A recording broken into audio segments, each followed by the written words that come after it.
good to go? Hello? Okay.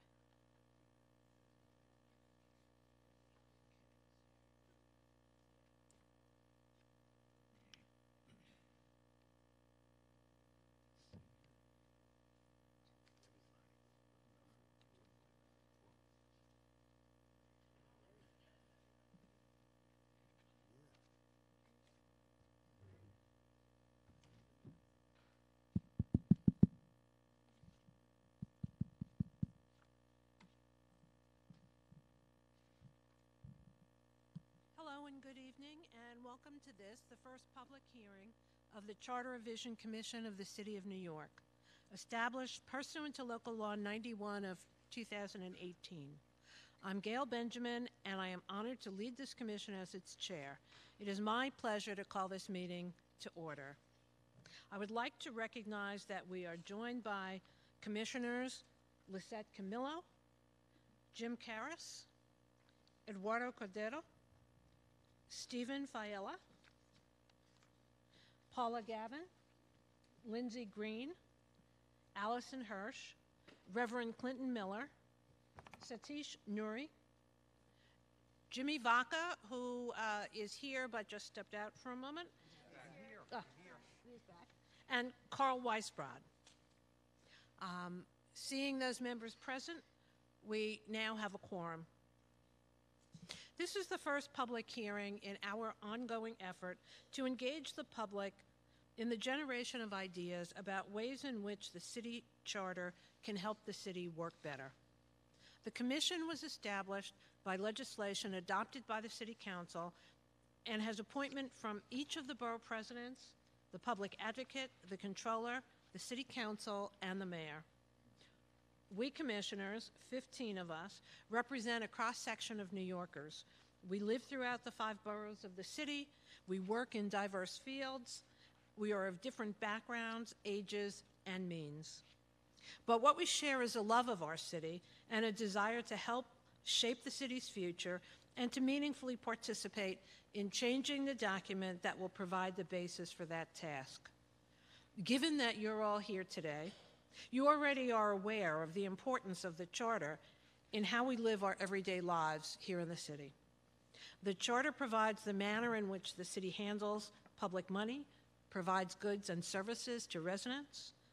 It defines the responsibilities of government officials as well as the responsibilities of our city agencies and provides the framework for the use and development of land within the city. We're all here tonight to propose ideas that can strengthen the compact between citizens and their government. Ideas that can provide a transition from the city of 1989 to the city of 2050.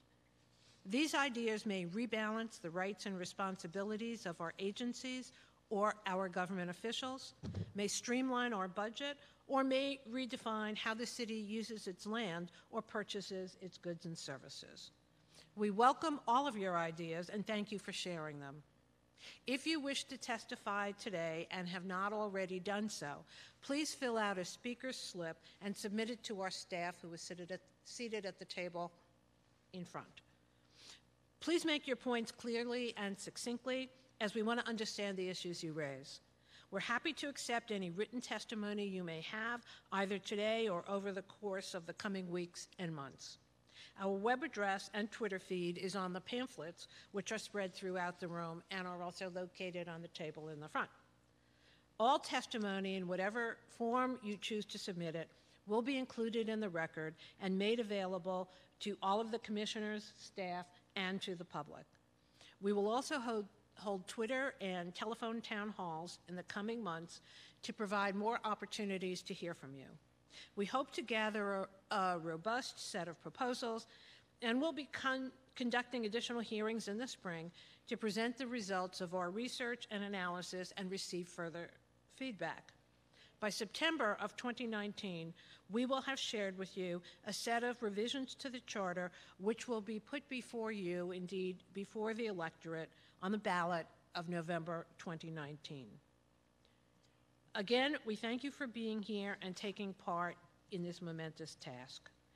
We will begin tonight's meeting and hear testimony from all of you. We will limit testimony to 3 minutes per person in order to ensure that we can hear from all of you who wish to speak.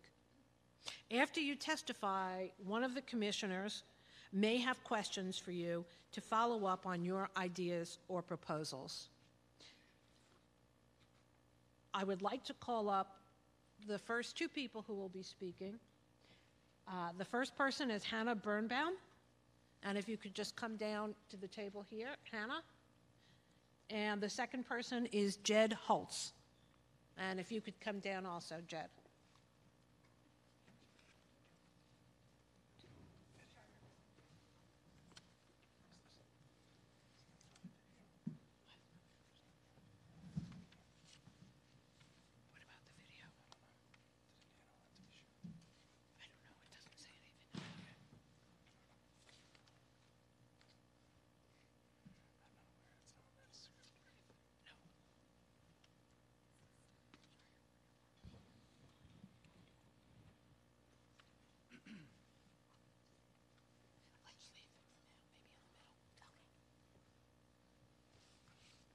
Hannah? Oh. Can everybody hear me? Yes. Okay. Good evening, Commission Chair Benjamin and Commission members. My name is Hannah Birnbaum, and I coordinate 32BJ's engagement with new development projects here in New York City. On behalf of our 85,000 members in the city, thank you for holding these hearings and for giving your time and expertise to this important process. Over the coming weeks, 32BJ officers and members will be providing testimony to the Commission covering a range of matters. We will be speaking about how the Charter can be revised to allow for greater community participation and more broadly felt and enduring benefits from the city's land use policies, how the city's procurement practices can be made more equitable and transparent, and how the Charter can be amended to further embed social justice in our city's laws. Tonight I will be expanding on the first of these issues, the need for a more equitable and democratic approach to land use decisions. For over 100 years, New York City has been shaped by its zoning laws. They have defined the physical structure of our buildings, where people live and work, and how we get around. Zoning laws also determine when and how community voices are heard and what is valued when land use decisions are made. With the economy and population of New York City growing strongly, there is an urgent need to structure our land use policies and procedures to ensure that the interests of working people are promoted and their voices are heard. As the union that represents the majority of workers in the property services industry, we support development that expands economic opportunity and creates good living wage jobs. At the same time, we are acutely aware of the affordable housing crisis squeezing families across the 5 boroughs and the need to ensure that low and moderate income people, including the workers that this city relies upon, can stay in the neighborhoods they love.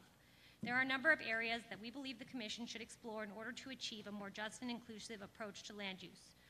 First, I want to talk about expanding discretionary public review to cover more new development, especially larger projects. Much of New York City's new development and the majority of new housing is constructed as of right. This means that comparatively few projects come with opportunities for community stakeholders to weigh in about their impacts and advocate for important benefits like good jobs and affordable housing. Residential and commercial projects that exceed 100 units or 100,000 square feet consistently stand to have a significant impact on workers and the standards they have fought for. Projects that exceed this size threshold should be required to go through a discretionary land use review with opportunities for public participation. We also want to specifically raise new construction on NYCHD land as meriting a full uniform land use review procedure, or ULURP requirement. The city is proposing to build thousands of additional infill units on NYCHD property, but dispositions of NYCHD land do not have to go through ULURP. We are encouraging the Commission to mandate that any new structures on NYCHD land be subject to ULURP so that the communities that are affected have a chance to weigh in. We are also examining other specific types of land use actions where it may make sense to mandate ULURP or special permits. These include large projects that rely on zoning lot mergers and minor modifications to previous zoning decisions that lead to significant numbers of new units. Second, I want to talk about making the land use approval process more transparent. Through our engagement in ULURP and at the Board of Standards and Appeals, we have learned firsthand how difficult it can be to access complete information about proposed development projects and track where they are in the approval process. This limits opportunity for important public discussion about development and chances to raise and address legitimate community concerns. We're suggesting that can I have 20 seconds? Or 20 seconds. All right. So we're suggesting that the Commission consider measures to promote increased public awareness, like creating a central database for land use applications, and requiring these to be posted online for a period of time before they're certified. I've submitted written testimony. We have a couple of other suggestions. One about attaching building service prevailing wage when the city disposes of public property, and another about improving the integrity and democratic oversight of the Board of Standards and Appeals. So I'll leave it there, and you have our more detailed written testimony. Thank you for this opportunity. Thank you so much. I see.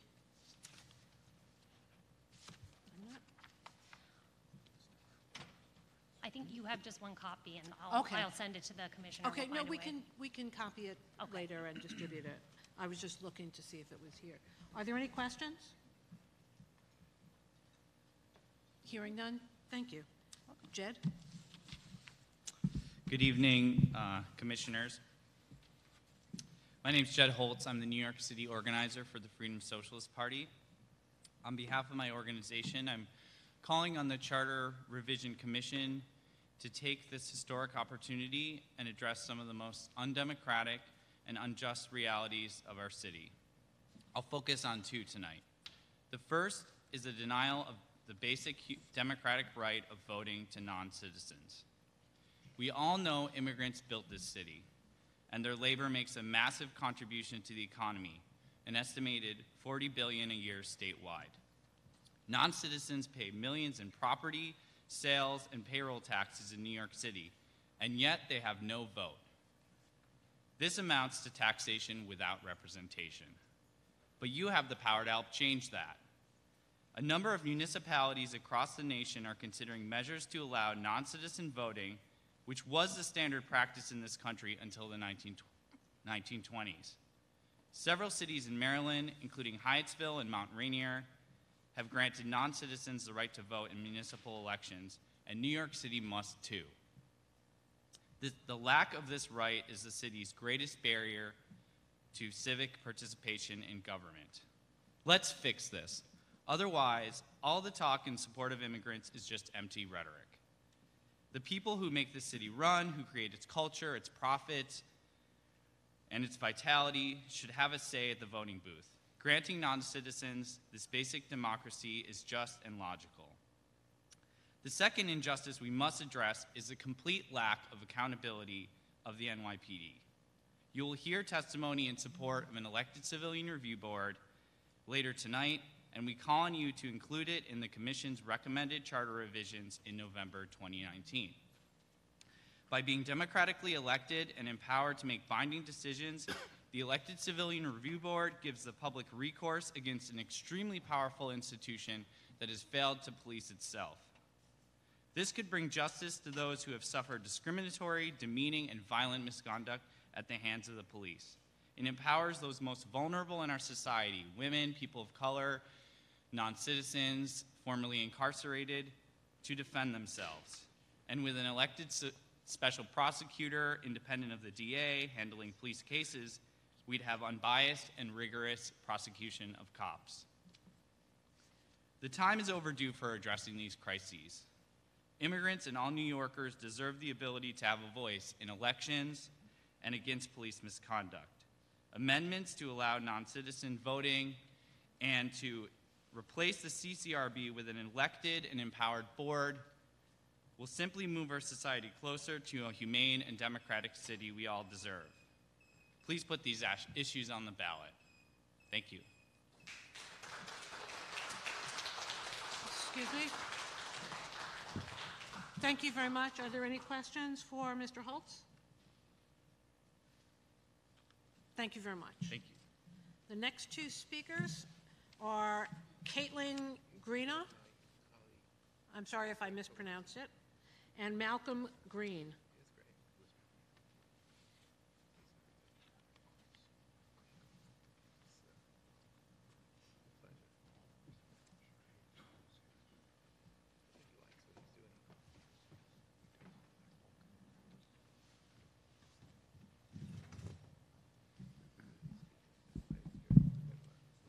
Ms. Greeno, have I pronounced that correctly? It's Greeno. Greeno, okay.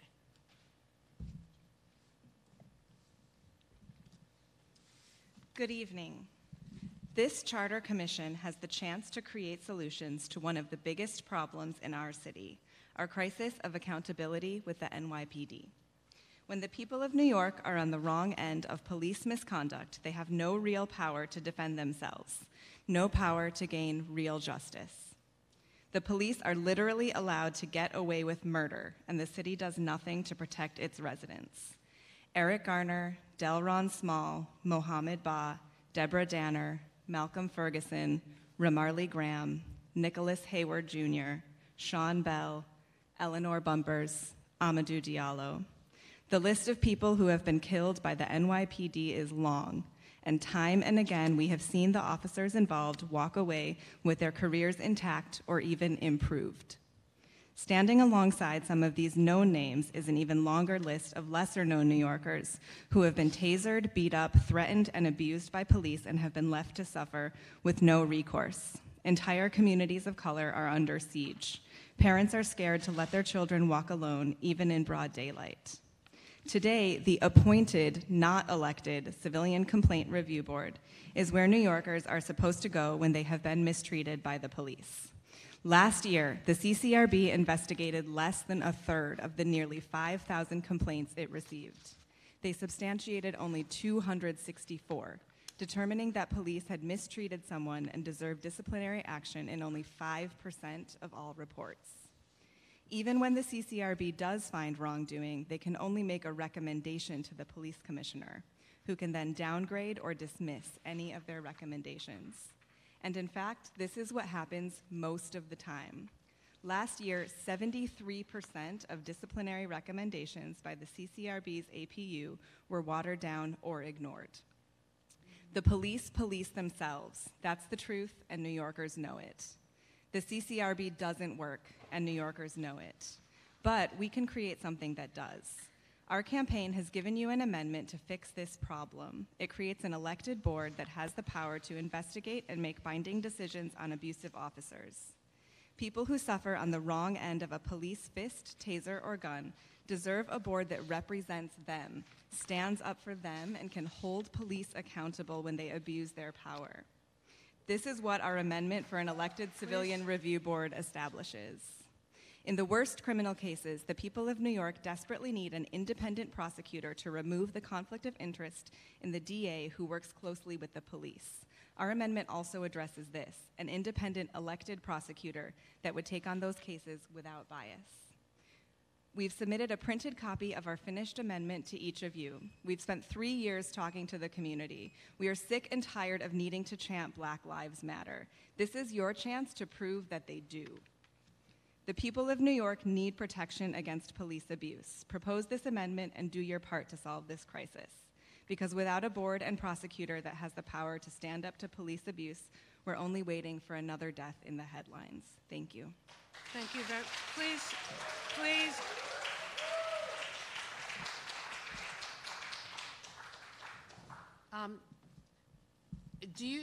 May I ask you a question? Sure. Do you envision that the CCRB would have an elective CCRB would have direct power to discipline the police officers, or are you suggesting that the board would be elected and would still either have to forward their recommendations to the prosecutor or to the police commissioner for their recommendations to be implemented? So the board would be elected by the people of New York, and they would hear complaints, investigate cases, and when they find wrongdoing, their decisions would be binding. Their disciplinary decisions would be binding. And then the elected prosecutor would take on criminal cases.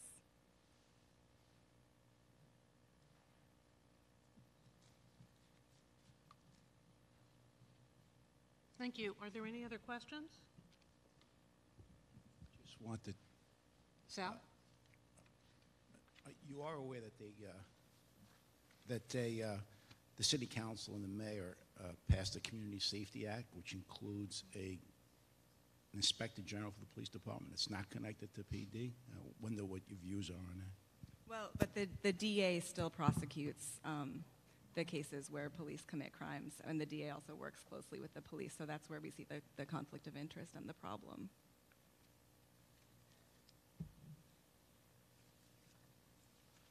Anyone else? Yes, Mr. Karras? Would you view this right now? You need the microphone. Oh.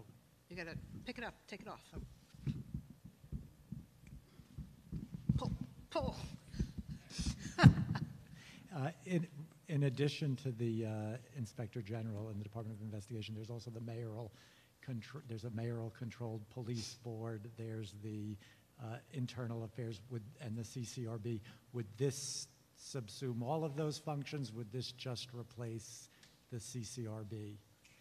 We believe that the people of New York deserve to elect a board who would be able to oversee the police who are supposed to be working for us. So as far as the details of that, I would have to get back to you. I don't know, but I know that our legislation creates a board that's elected, and that's what we're calling for, because we believe it's really important. Okay. Anyone else? Carl?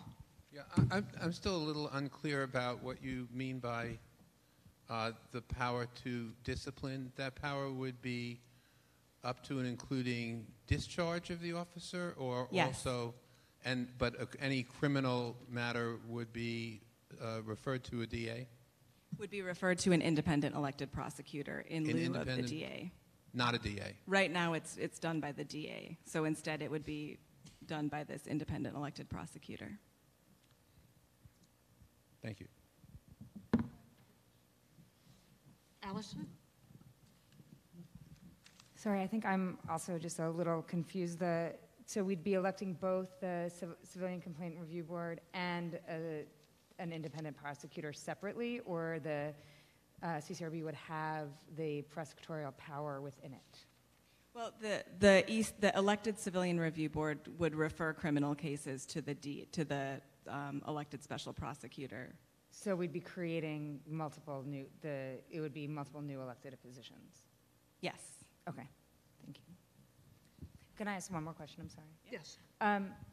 For the non-criminal disciplinary actions, have you thought at all about how it relates to the collective bargaining agreement that the police officers have with the city and the department?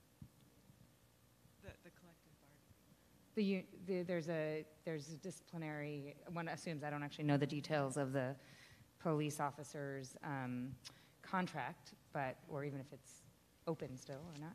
But one assumes that there's some disciplinary procedures that's negotiated between the PBA and the city, and I didn't know whether you've had any thought about how the new outside disciplinary procedures would relate or impact that at all.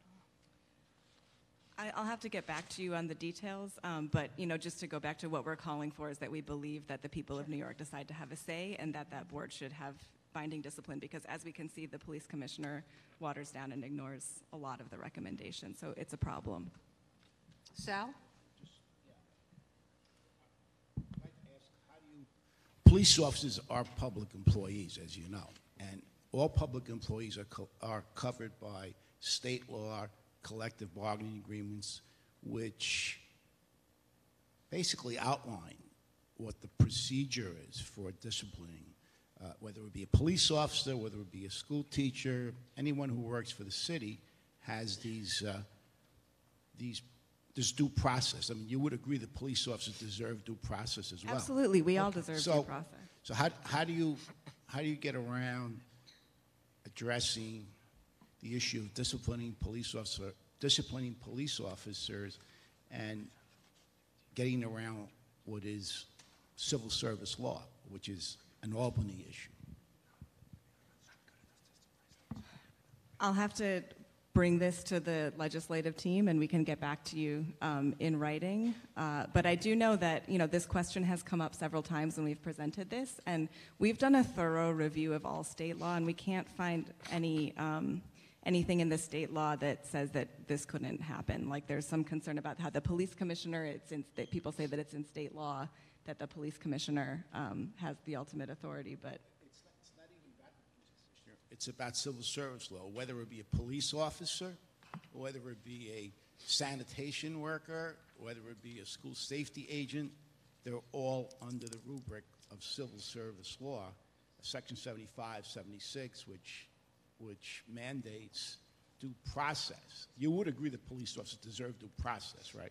You would agree there, right? Yes, I already said that. All right. Jim? Along similar lines, have you guys looked at the state law implications of creating a local city prosecutor? Because it's my understanding that the district attorneys are city employees, but state they are created by state law. So it would be a similar, if I'm wondering if you've done research on the ability of the city to have a local city prosecutor created by city charter. I'll have to bring that back to the legislative team and get back to you. Okay. Thanks. Reverend Miller? I'm very interested in hearing more about your proposal. I do know there's a special prosecutor placed in the Attorney General's office when it comes to cases where unarmed civilians die at the hands of the police. So if your proposal came to fruition, I'd like to know how potentially 3 levels of prosecution would take place. Special prosecutor in the state, your independent elected prosecutor, and the district attorney, some of which don't want a special prosecutor. I'd be more interested in hearing about how that would play out. A quick question, and maybe it seems as if you've put a lot of thought and research into your proposal. Is it possible you could share that research with us? The research itself, you have our legislation there Right. in front of you. But I was just wondering if there was more legal research that you could point to on these issues. Sure. Well, certainly any question that came up that has to do with legislative items, I'll bring to the legislative team to answer. Thank you. Anyone else?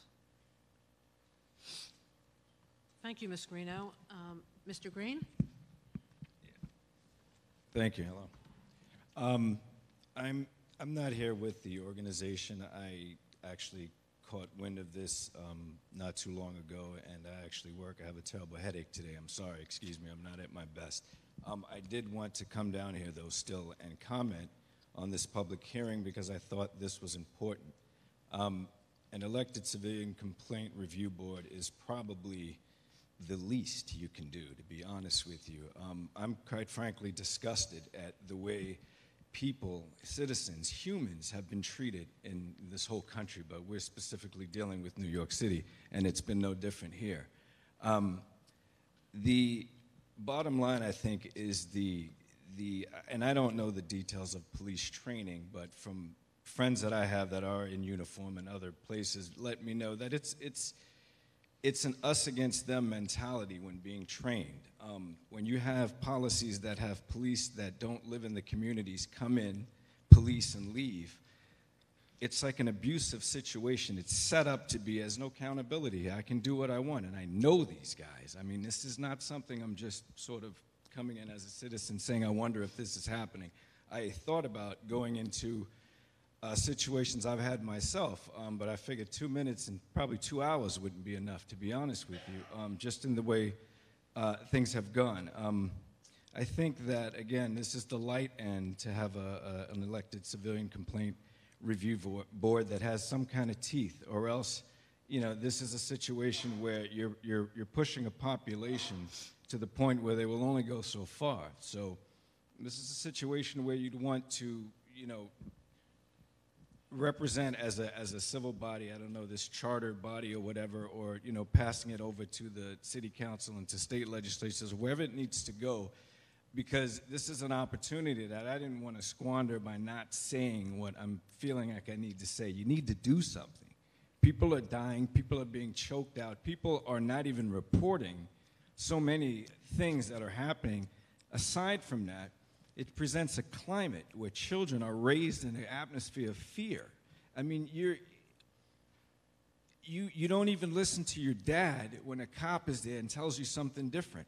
I mean, that is an undermining of a whole familial bond. I mean, I could get, you know, it's 2 minutes and I'm going to run out, but I did want to say that. And I'm sorry I don't have my thoughts a little more together on this. I will come prepared if we have more of these meetings. The second thing I wanted to mention is and I don't know what reach you guys have with this, but there's a primary tomorrow, but so many of us who aren't Democrats and Republicans can't vote in these primaries. And I think that sways it in a way that it's, as we've seen in our last presidential election, some things happen that probably shouldn't have happened as a result of, not just primaries, but other shenanigans. So I think that would help be more transparent with respect to what the people in this city want and what they're able to express through primaries and through civilian complaint review boards, et cetera. I think that we're in a day and age where things are leaning towards many of these governmental bodies are just sort of vapors of actual, it's like the salage of a cake that was baked and left the room. You can still smell the cake. And that's sort of the way I'm seeing a lot of governmental bodies, and I would hope that, just hear me. You can ask me questions if you will, that's not an issue, but please do this at a minimum side and whatever you can do more forceful, and to be honest, to hold the police accountable and give them the same due process we get. I wouldn't deny them, they're the citizens just the same. Thank you, Mr. Green. If we could, tell me if I have what you said essentially correct, that you are interested in us examining the election of a civilian complaint review board as an elected body. Number two, it seemed to me you were also suggesting reinstating a residency requirement for police. Would you say that? Yeah, those are the weeds of it, right? My thinking is, and you guys, that's what you guys, I mean, I don't want to be rude, but that's sort of what you guys do as elected officials. You go through the weeds, you hammer out the law, you find where this can work. I'm just a citizen coming and saying that when you grow up in a black neighborhood, which I did, and all you see is people that don't live there, and they talk to you in front of your mom, in front of your friends in ways that, you go to jail when somebody else, a common person, does that the way you react to them. And you have this fear of even responding verbally because they don't get the same due process you do. Okay. And the last thing I heard you talking about was nonpartisan voting. Right. Okay. That's absolutely. I mean, I would imagine more and more people are not registering under Democrat or Republican these days, if I can say those two words, but and they need to be heard just as well. So, thank you very much. Please. Questions? I have a question. Counsel? If I could, on the last subject matter, the elections, are you advocating for open primaries or nonpartisan elections? What would your preference be? Again, you caught me at a disadvantage. I'm not certain of the difference. I think that a person, if they're registered to vote, should be able to vote, whether they're independent, Republican, Democrat. If there's a primary, they should be able to participate, period. So I don't know how that falls under the difference. Any other questions? Thank you very much, Mr. Green and Ms. Greeno.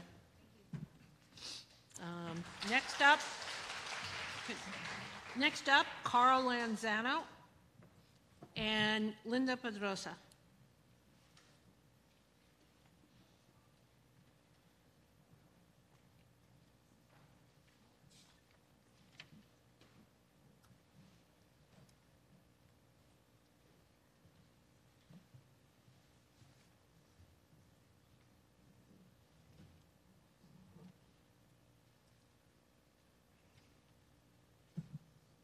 Mr. Lanzano?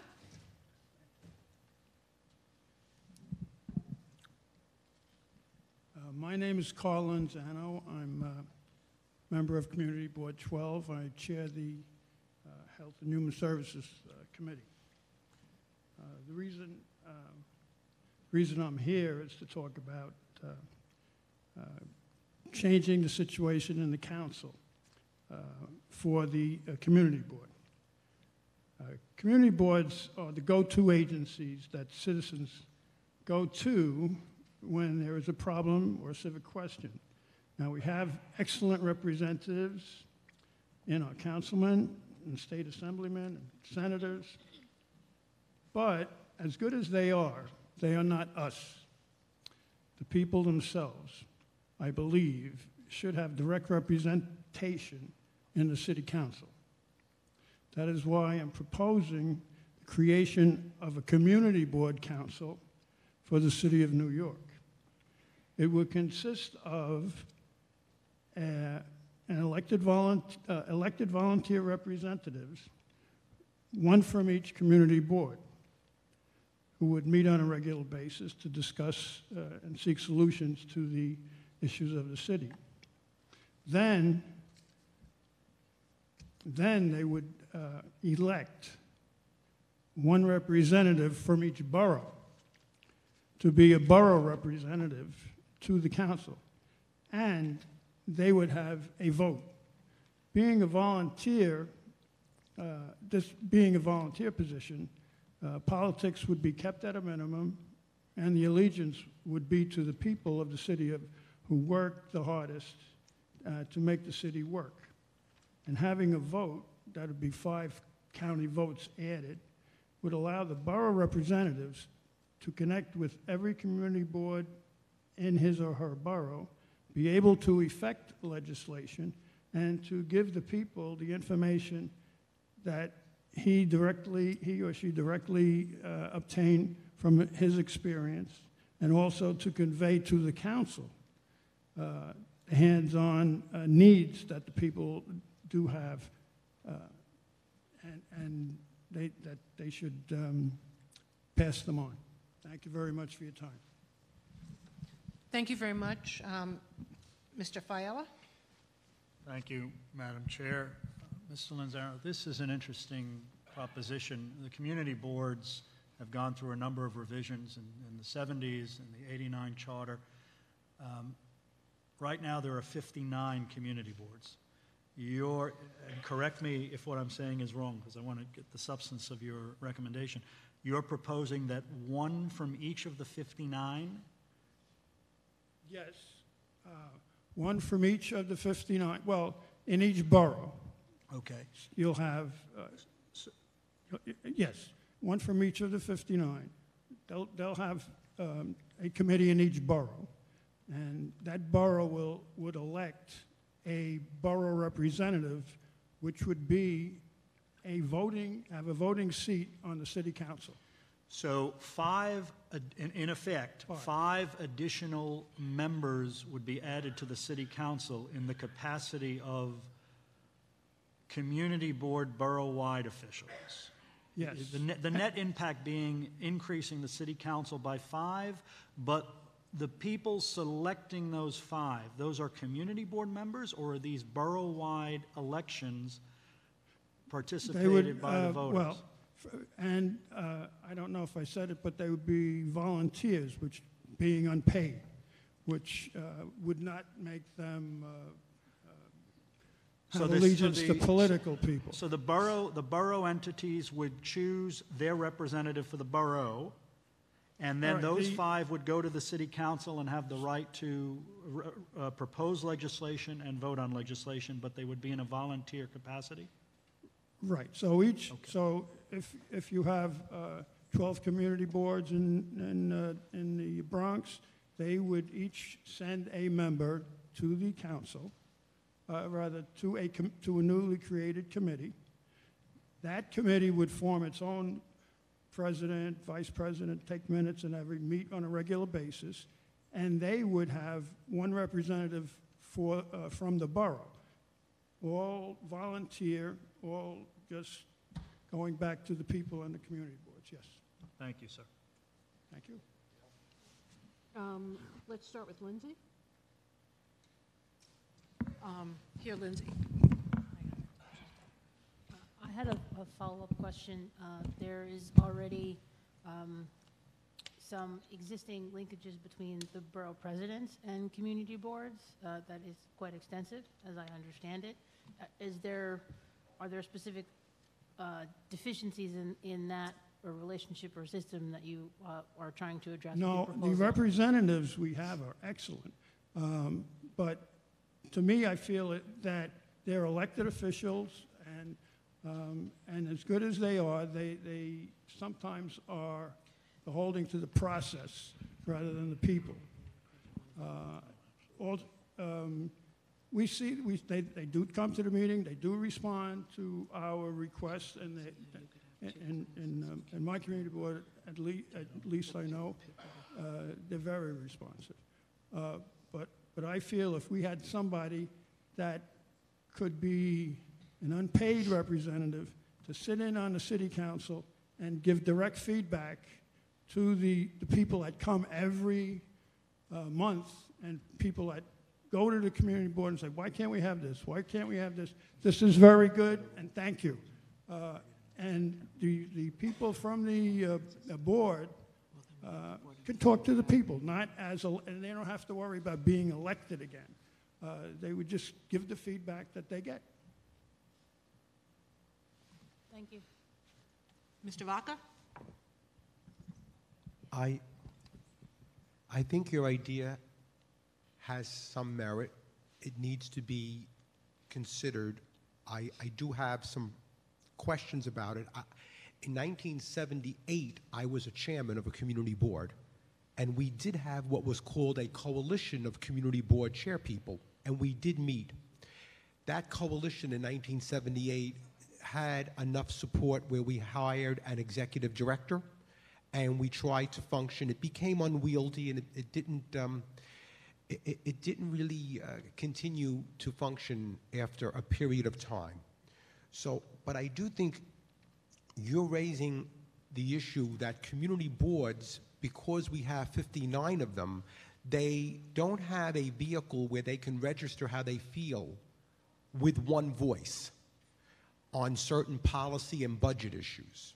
So I see that, but I also then say that when you're talking about boroughs, my question comes up, what is the role of the borough service cabinet? What is the role of the borough board? Are those entities effective? If they're not effective, why not? Is that a partial answer? Because the borough service cabinet has all the district managers and the borough board has all the community board chairpeople. But you're talking about a citywide entity. I'm just wondering if using those existing entities and then creating a citywide entity to be advisory, because I don't see, I know for a fact that right now all city council members must be elected. So to have someone on the city council as a voting member who's not elected, I think would be problematic from the point of view of the Voting Rights Act, if for nothing else. But I would appreciate that you submit something to this body that would further clarify and define what you're talking about, because I do think it may have some merit if we can get more specifics and we can talk. Well, if I can respond. Some of those agencies you mentioned, people just don't know about. So they're offices that the people do not connect with. The other thing is they are elected. They're not, and that's, so they are elected by the people that go to the community board meetings, that try and do the best for the community. And the other thing is they are volunteers, and they would have a vote, which I'm sure your 1978 committee didn't have. But if it had a vote in the council, then that would give community boards more than an advisory capacity, which they largely have now. We do have some, we do have a lot of power as a community board and influence, and we're very respected, I agree. But this would give the people in the community board real teeth, and then they could affect the legislation. Anyone else? Thank you, Mr. Lanzano. And now, Ms. Pedrosa. Good evening, ladies and gentlemen. My name is Linda Pedrosa. I'm a member of Community Board 5. My main issue regarding the board is that we need to have term limits when it comes to electing the chair and executive committees at the board. We have our chairperson who has been at the board for 10 years, and honestly, this is going to be the 11th year. And I feel honestly so embarrassed because the reputation of Community Board 5 is so poorly that even it is affecting our community. What reflects in the board reflects in the community. When I came to Community Board 5, my eagerness, my desire was to intervene and intercede for the community because we are the voice, the eyes, and the ears of the community, and our votes count. But the thing is that at times in our boards, what happened is that there is some interest, favoritism, and I don't see that this is right, that we should do things honestly the right way, proceed with the community openly. In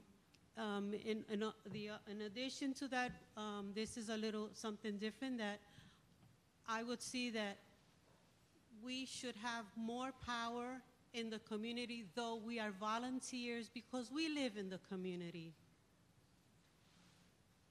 We live and we know what's going on and what affects our community.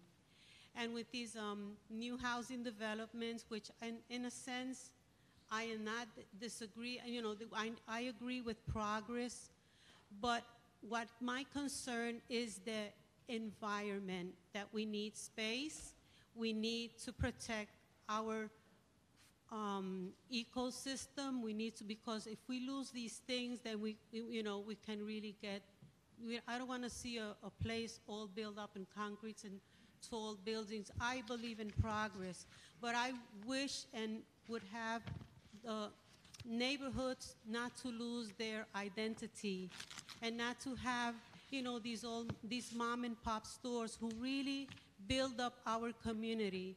We need to get back to restore these basic values, and I'm going to bring it here, compassion and love and understanding for one another, with bipartisan, you know, but the most important thing is to, you know, to understand each other, not to look at the difference, but look what can unite us and bring us together. Thank you. Thank you.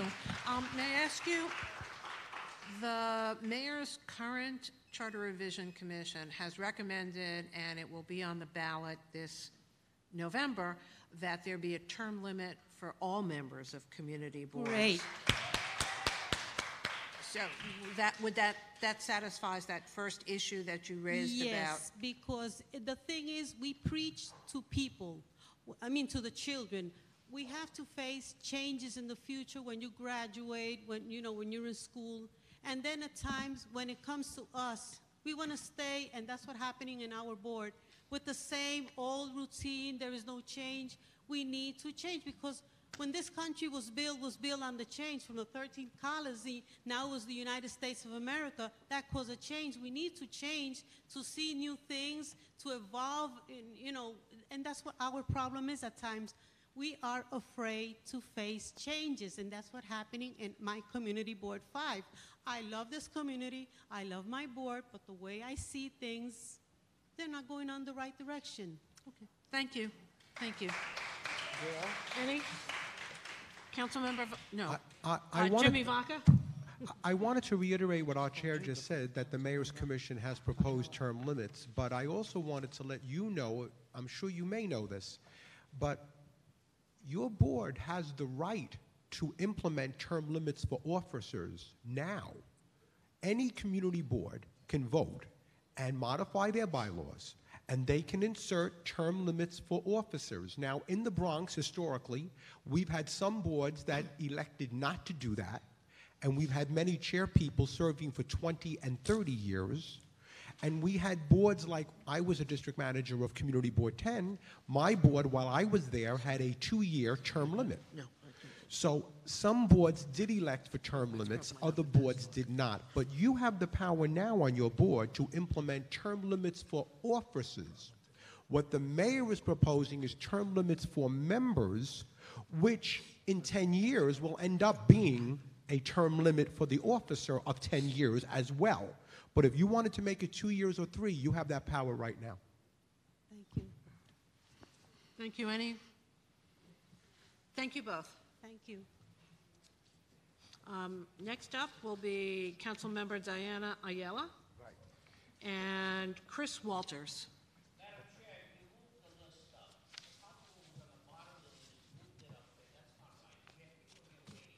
Yes, I agree. We're going to let the councilwoman speak. Yes. Okay, I will. And your name? Okay.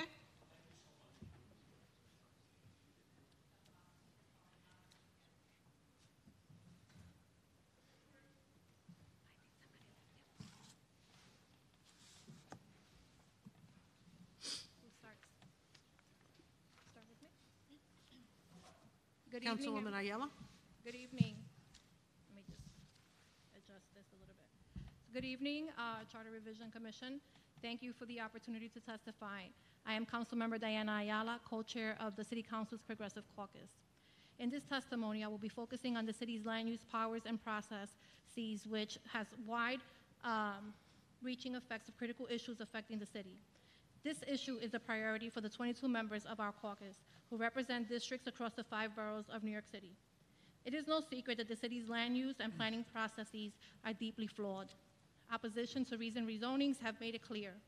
New Yorkers are unhappy about the city's land use process. The current system frustrates community members, grassroots organizers, elected officials, and planners alike. This is because the city's approach to planning is basically reactive.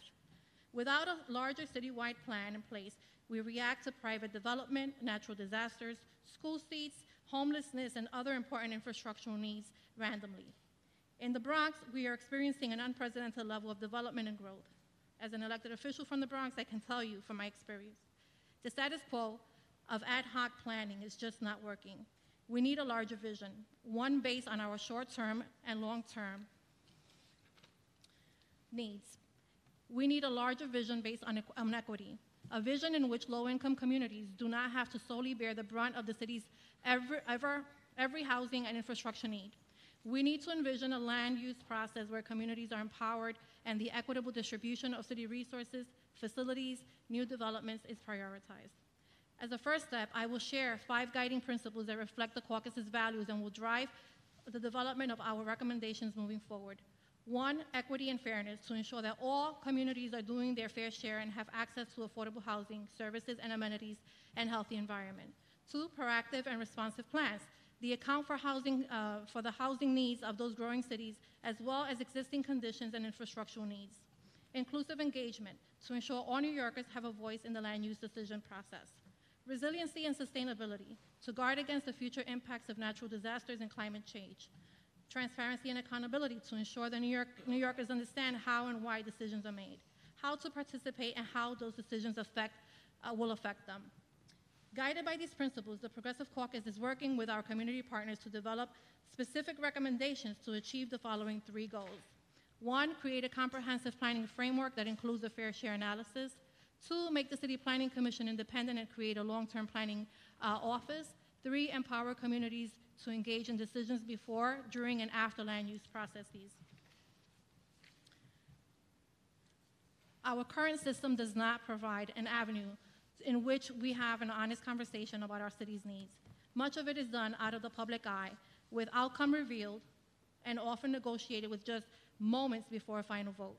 This method is not working. We need to engage in proactive planning that is not guided by the latest real estate speculation, but by data, local input, a commitment to right past inequities and projected long-term needs. If you could wrap up. Yes. Over the next several months, we will be refining the proposals that we have laid out today alongside our colleagues and community partners. Thank you to the commissioners for your time, and we look forward to working with you, our colleagues in the City Council, and the community partners to refine recommendations that reflect the principles and achieve the goal that we have outlined here today. Thank you. You're welcome.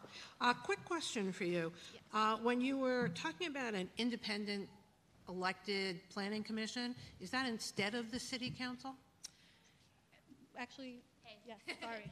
I missed no, out. no. Only the person whose name is called can speak. Sorry. It would be independent of the City Council. I mean, I think based on our research, the charter mandates that, would have to require that they be an independent body. But you would see that there would be one independent elected body and then another independent elected body would vote? Well, I would need Zara because they're the ones that were doing the research on this. I'm here testifying on behalf of the caucus today, but they can give the data. If you have data, we would appreciate Yes. your submitting it to us, but really only Yes. the person who Thank is you. signed up can No, speak. we appreciate that. Are there other? Yes, I see Paula. Yes. And then Allison, following Jimmy Vaca, and then Carl Weisbrod. Clarifying question. Yeah. Are the principles how you would measure success in decisions, are you proposing those or measures of success for making land use decisions? I'm sorry. The principles that you listed, Yes. are they what you have defined as the measures of success, the Yes. criteria? Yes, I believe so. And I mean, based on personal experience, we just went through a rezoning. My district is actually split in two halves, right? 50%, 49% actually East Harlem and 51% in the South Bronx. And we just went through an extensive rezoning process. And I think that had we had these measures in place, the process would have been a little bit easier to have to go through. We're really at a point where we're being reactive and we're using the tools that are available to us that don't necessarily allow us to build and develop or prepare for a future that is actually affordable to the communities that live and are being impacted by these rezonings. Thank you. Hi, thank you, Councilmember, so much. I missed the three criteria. Yes, sorry, If you I'm could a just little bit hoarse. repeat. So, wait a minute. Sorry, my eyes are also going. Creating a comprehensive planning and fair share framework, right? Which would be, so the city needs to assess as a whole, the need for housing, public facilities, and neighborhood and amenities. So right now we're doing it by piecemeal, right? Which community is gentrifying the quickest, and then we're reacting to that and developing a plan around that, an action plan around that, to rezone those communities. But we're not necessarily taking a holistic look at the city. And while we're rezoning one community, 3 communities are, going through the same process. And so we need to have a more uniform policy in terms of framework to address that. And then the second was making the City Planning Commission independent and creating a new office for long-term community planning. So right now there's the mayoral majority on the CPC, and the chair that simultaneously directs the City Planning Department is the framework, right? And the City Planning Commission must be reformed to ensure greater objectivity and independence from political actors is what we're asking for. And then the third was empowering communities to engage in decisions before and after the land use processes. The community boards, for example, have all been, desperately asking for land use experts on their staff, and they just don't have the financing to have someone, on board. And so we're asking that be a consideration as well. Jimmy Vaca? Hi, Jimmy. How are you, Diana? Good. I know where you're coming from, obviously, as somebody who was there.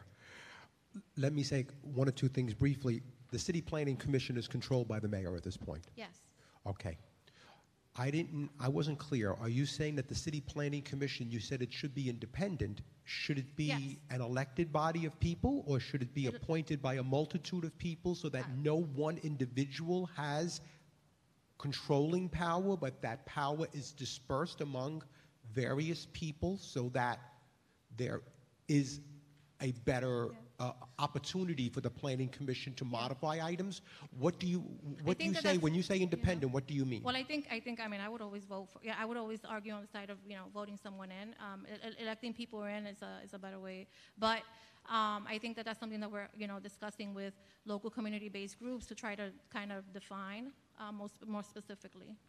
So you're open as to, or the Progressive Caucus is open about what the Planning Commission would look like, but you no longer want the Planning Commission to have a majority of its members appointed by the mayor. That's right, because depending on the mayor, the outcome is pretty obvious.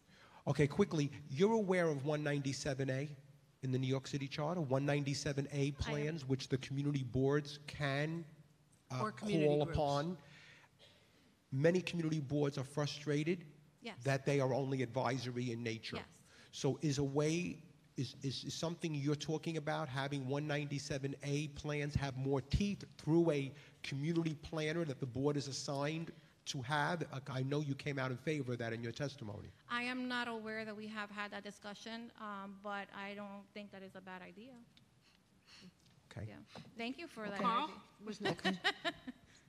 Yes, I have a few questions. First of all, you had very comprehensive testimony. Can you submit that We to can, us? yeah, Zara submitted it. Well, Yes. we have a copy that will be, okay, thank you. Yes. When you talk about a comprehensive plan for the city, what body do you envision that actually prepares that plan? I don't know. I think that's part of what we were asking the charter to kind of consider, right? It has to be an independent, body, but, it's pretty obvious that, we're heading in the wrong direction here with rezoning, specific communities. We just saw the mess that was, in Inwood, and, the communities are completely split on this issue, right? You have members that kind of understand that we need to do something, but are we doing everything that we can? I don't think so. I think that we can be building, smarter, and I think that we can be preparing for more deeper, affordable options for community residents that are being pushed out day in and day out. And so what that body looks like, I really, I just came back from vacation, and I volunteered to come in and testify today and have been part of some of these discussions, but on the teeth of the meat of the legislation and the proposals really comes from Zara, who's our director, and she can share more if you want. If you want some more data, we can submit it in writing. Yes. Madam You can Chair, ask a follow-up. And you also asked for equity and fair share requirements, and as you know, we currently do have in the charter fair share provisions, and so They don't work. I'm sorry, but in my district they don't work. How would you suggest they be changed to make them more effective? I would eradicate them because they don't work. I mean, I wouldn't call fair share a community like mine in the South Bronx, where we're oversaturated in shelters and methadone clinics and all type of programs that reap no real benefit to the community, the residents that live there. That's not fair share. It's not fair share, when you just assume that because we're, the people that live there are poor and people of color, that it is okay to just, dump everything on that community. So I would completely eradicate it. And I do appreciate that there's been a lot of concern about how fair share operates, but I'm just interested in how you think it should be changed, if you know. It's a difficult, question to answer, right? We have, and I'll use the shelters as an example. We have maybe 20 of them in my district, and then you go to Queens, and people are fighting because they don't want the one, right? But I'm pretty sure that those communities are also putting people into the shelter system, and I think that, whatever tools the city is using to analyze and to determine where families are placed, is a flawed process. We're putting children, we're removing them from the communities they know and putting them into schools, and now they become transitional, and now you have failing schools that are failing because children are not receiving the holistic services that they need because they've been ripped out of their communities. And so I don't know what the process looks like, and I'm not going to sit here and pretend that I understand how the city makes these decisions, but I can tell you that based on the fact that I am a recipient of a lot of these social service programs that come into my community, which I'm not saying, and I want to be very clear that I am not objecting to having a shelter in my district. I just don't think that my district should bear the burden for the entire city. Sal? Council member? Yes. Let me congratulate you on raising two very important issues. I think the issue of infrastructure and long-term planning is causing a lot of consternation around the city. Question is, how do we address it? I mean, there are a number of proposals. Someone submitted a proposal that I submitted to the staff that would mandate a deputy mayor for infrastructure who's an urban planner. And that person would chair the city planning commission. And part of their responsibility would be to issue report cards on our city's infrastructure on an annual basis, which in many areas is collapsing, and also to come up with a plan, either biannually or annually, in terms of the city's development. How do we develop the city? How do we make it work for everyone? Yeah. But certainly, I look forward to what the Progressive Caucus is considering, and hopefully, I'm sure the commissioners will you. as well.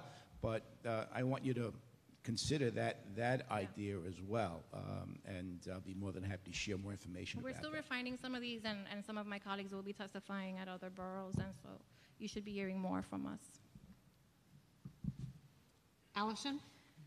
Hi, I just had a couple follow-up questions. As I think more about it, and I appreciate all of the goals and the principles, obviously, of what we're trying to accomplish. But if you create one citywide rezoning plan, would the city council lose its ability, its approval rights? Because it seems that one potential downside is that once you actually are thinking about the city as a whole and not neighborhood to neighborhood, which in theory I certainly agree with, you actually diminish the ability for individual communities and impacted communities to engage in the process, because it's much harder to engage in a process that crosses 5 boroughs, 8+ million people, than it is to engage in a process that is based in your neighborhood. And so how would you actually maintain the existing community engagement within the ULURP process if you're not having localized ULURP processes?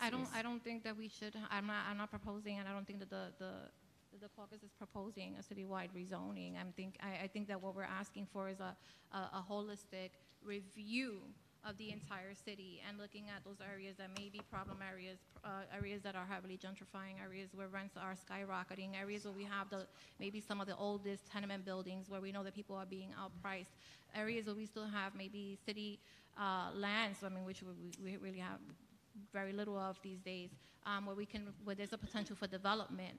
I think that's what we mean, is being more proactive in looking at that instead of just saying, well, East Harlem, Inwood, they're gentrifying. Let's rezone there.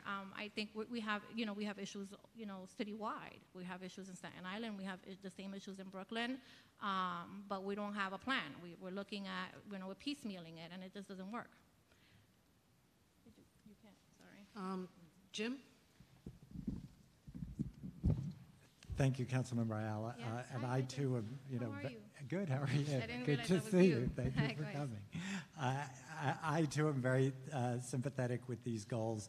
There's one area that I've been working on with the borough president for the last 5 years, the Manhattan borough president, which is inclusive engagement. Yes. And we've worked very hard to bring stakeholders, community groups, community representatives, community board members together.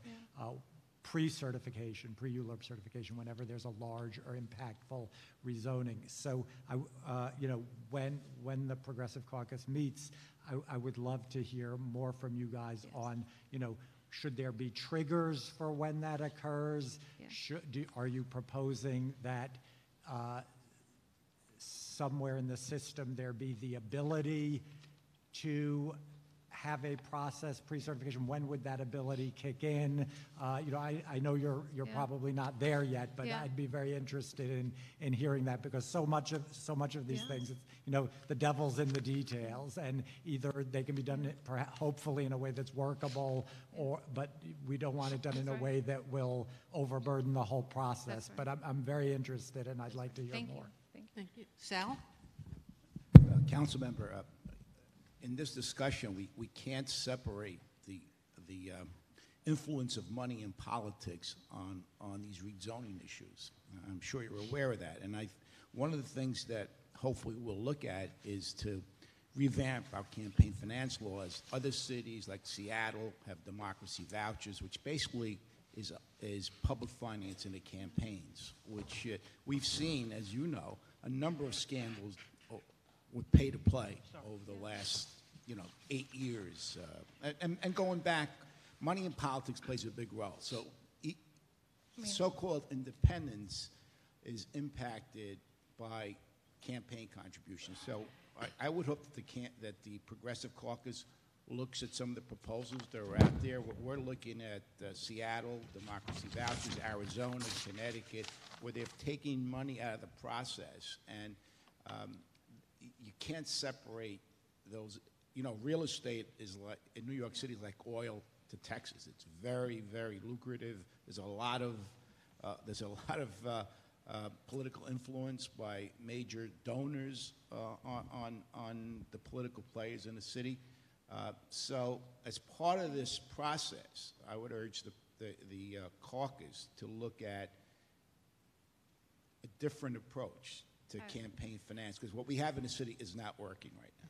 Well, I appreciate that. I think that, what I would add is that, I mean, some of my colleagues are actually going, through this process as we speak, and that is a very grueling process. It's just as grueling for the constituents as it is for the elected officials, because we are, between a rock and a hard place. We either do something now and allow our communities to continue to gentrify, or we step in, we intervene, and we rezone in a way that allows us to develop something that the community will find useful. And it isn't always because we're being reactive and we're not really giving it a thoughtful, review, then we're forced with, housing in the 40, 60, 80% of the AMI bracket, which is really unaffordable to a lot of the constituents that we're trying to keep in place. Thank you. I think Lindsay Green had a... I did. I had a question. I would love to hear your thoughts, and maybe it's for a follow-up, or you have something written. There are existing planning staff. You pointed out accurately that urban planning is it's very technical, and land use itself is incredibly technical. It's very much an in-the-weeds kind of area. But we have staff at the Department of City Planning. There are external groups like the Regional Plan Association that do a fair bit of work on looking at demographics in terms of where are people likely to move, where is job growth, that inform a lot of the work that goes into some of the neighborhood by neighborhood activity. But is that existing apparatus something you feel like does not have the level of transparency you would like? Do you not feel like you have enough access to the data? It doesn't happen soon enough. That conversation doesn't. You don't come into a community until after there's already something to respond to. And I think that you could get there sooner. We did in East Harlem, we did an extensive East Harlem neighborhood plan that allowed community residents, stakeholders to participate in a conversation. But a lot of those conversations realistically were steered in a certain direction because we were limited to a box of possibilities. And so we had to react to that or nothing. I guess I meant less specific to trying to respond in a moment to that, but in your day-to-day life as a council member, the level of access you have to the staff at the Department of City Planning or existing planning organizations that are doing this long-term work that is not specific to the access is there. The access is there. It is there. Yeah, it is there. But it's not adequate to get to the informed long-term view? I don't know. I mean, I think that it depends on the elected official, right? It depends on what's happening in a specific community. I think, our days are pretty grueling, and we're dealing with a million issues, that are coming at us simultaneously, and it's very difficult for us as well, to just sit there and dedicate the amount of time, and that's why the community boards are really crucial as part of this process, and that's why it's important that they also have land use experienced staff, because that's where the work begins, right? That's the grassroots work is done, and they advise to the local council member, but the services are available. I mean, the resources are there. Carl? Yes, Council Member, I think if I understood you correctly in response to a question from Commissioner Hirsch, you don't think of a comprehensive plan as being a new zoning resolution, but so would something along the lines of Plan NYC or One NYC, which charter requires the city to do every 2 years, which is a broad update on and approach on many of the issues, but perhaps not all of the issues that you raised, be the kind of approach to a comprehensive plan that you have in mind? If we put those ideas to action, yes. But if we're writing them down and we're sharing a brochure, no. But a comprehensive plan, if I understand what you're saying, is something not exactly on a matter of law, but rather a plan, literally, that then gets implemented through law over time. Is that a fair? But you do that now. You do that now, and we haven't seen the outcome, right? And so I think that it takes a charter review. It takes a mandate sometimes to make, to effectuate change. And I think that I've read those books of suggestions and wonderful ideas, but they never come to fruition. And so that's my concern. And I think that that's the concern of the caucus as well. Thank you very much. Thank you. And I'm sure we'll be hearing more from the Progressive Caucus, and you'll submit some additional material. Thank you. And thank you for waiting, Mr. Walters. Good evening, Chair Benjamin, and good evening, Commissioners. Thank you for the opportunity to testify tonight. I'll be speaking broadly on the same theme as the council member on land use reform. My name is Chris Walters, and I'm the Rezoning Technical Assistance Coordinator at the Association for Neighborhood and Housing Development, ANHD. ANHD is a coalition of neighborhood groups throughout New York City working to ensure the right to affordable housing and thriving, equitable neighborhoods for all New Yorkers. In my role in ANHD, I provide technical assistance to community groups engaged in campaigns around large-scale neighborhood rezonings, including the Jerome Avenue rezoning that was approved earlier this year here in the Bronx. Through my work with these groups, I've seen firsthand the unfortunate ways in which New York City's current land use process is simply not working for low-income communities.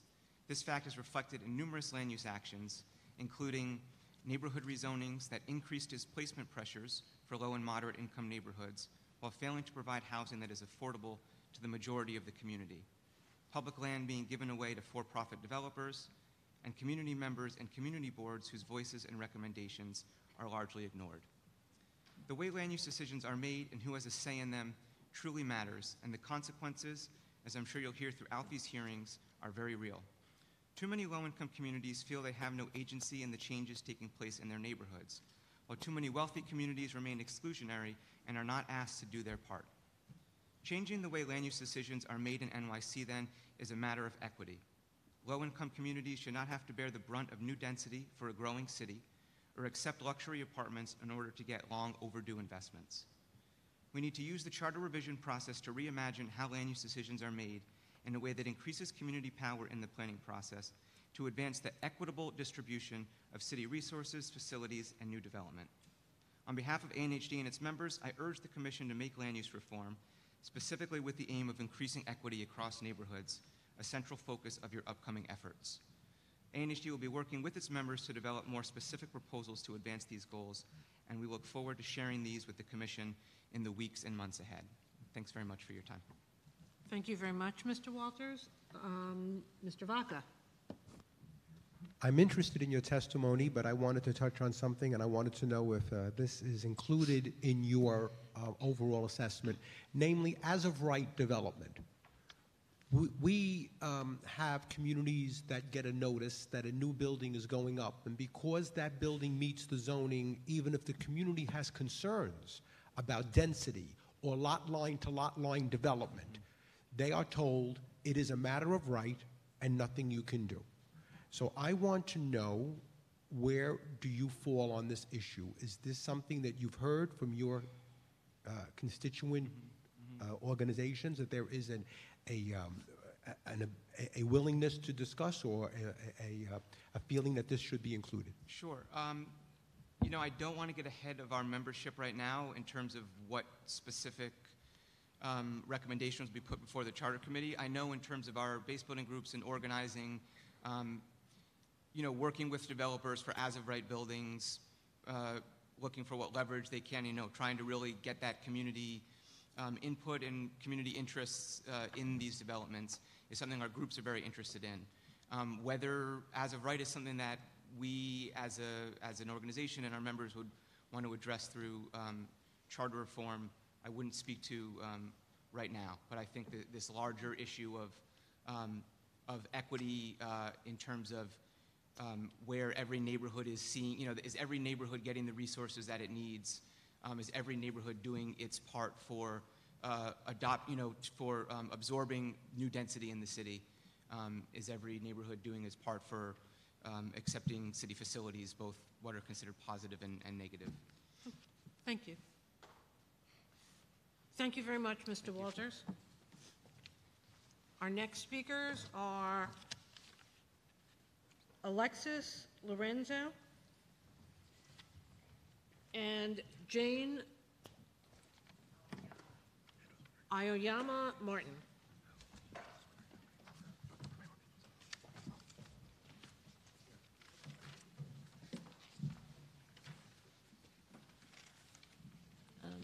Good evening. I'm Jane Aoyama Martin. I'm the project director of Bronx Legal Services. This is Alexis Lorenzo, our director of foreclosure prevention and community economic development.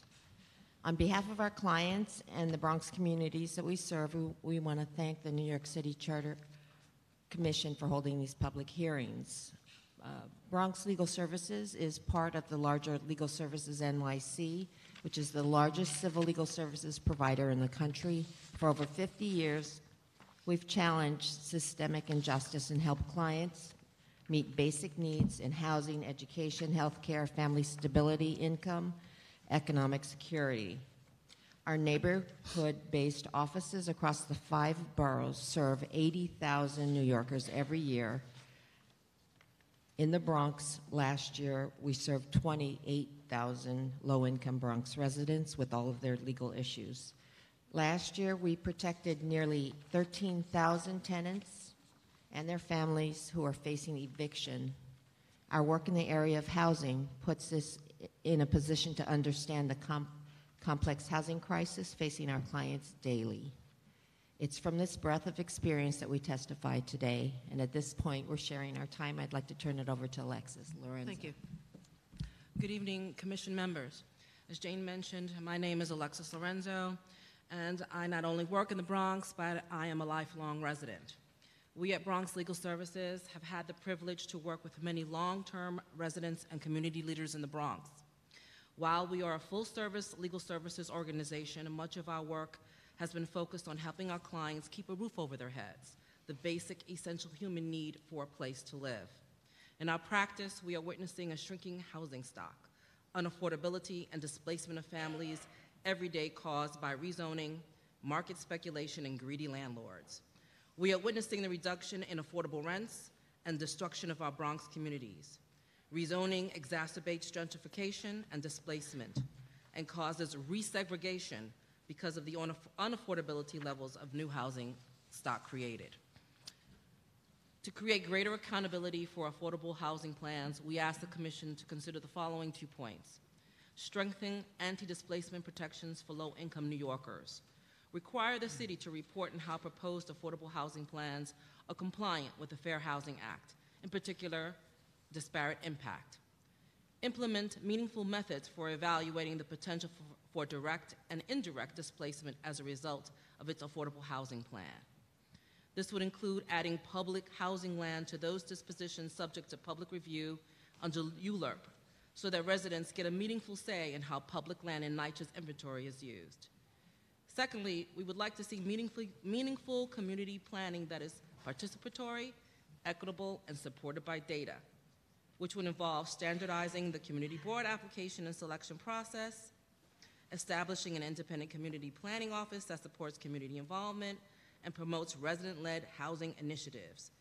It would also require the city to uniformly collect neighborhood profile data that can be shared with community residents and give agencies the information to evaluate the impact of land use activities in the long term. Finally, the Bronx is entitled to continuous and consistent investment by the city, not investment that forces out low-income and working-class residents of color and destroys our communities. Bronx residents are in need of affordable long-term housing for themselves, their families, and we need to ensure that Bronx retains its character, its diverse and thriving communities. On behalf of Bronx Legal Services and Legal Services NYC, we thank you for your time and giving us the opportunity to testify here today. Thank you very much. Questions? Jim and then Steve. Thank you for your testimony. I had a question similar actually to what the chair asked a previous. Do you all have research on the issue of housing on public housing sites and ULURP? Because 197C in our Uniform Land Use Review Procedure 8 does nominally subject housing and urban renewal plans and projects pursuant to city, state, and federal housing laws. And I wondered if you guys had researched how broad or narrow that is in comparison to what one of your suggestions is. And I'd be interested to see that. We'd be happy to follow up with the commission on additional research, but our testimony comes from our on-the-ground work, what we see, and how we help our low-income residents in the Bronx. So we can't really provide, or get ahead of ourselves with, research and discuss on, to answer your question. Steve? Thank you. Ms. Lorenzo, could you just flesh out in brief detail what constitutes, in your mind, an independent community planning office? What would that construct look Not like? appointed, elected. Elected, so replacing the... That's the position we've taken. Yeah, replacing the existing CPC with 13 elected members. That's right. Okay, thank you. And would that then replace the city council also? That's our position. Okay.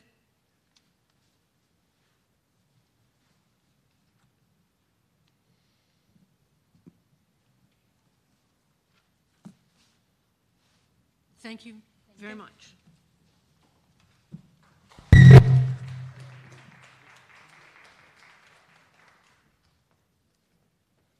Anita Law from CASA and Madeline Meta.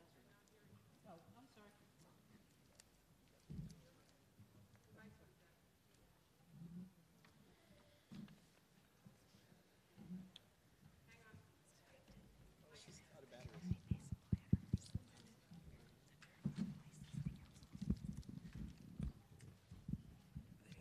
But meanwhile, I can speak quite loudly. So Anita Long, is that, and Madeline Meta.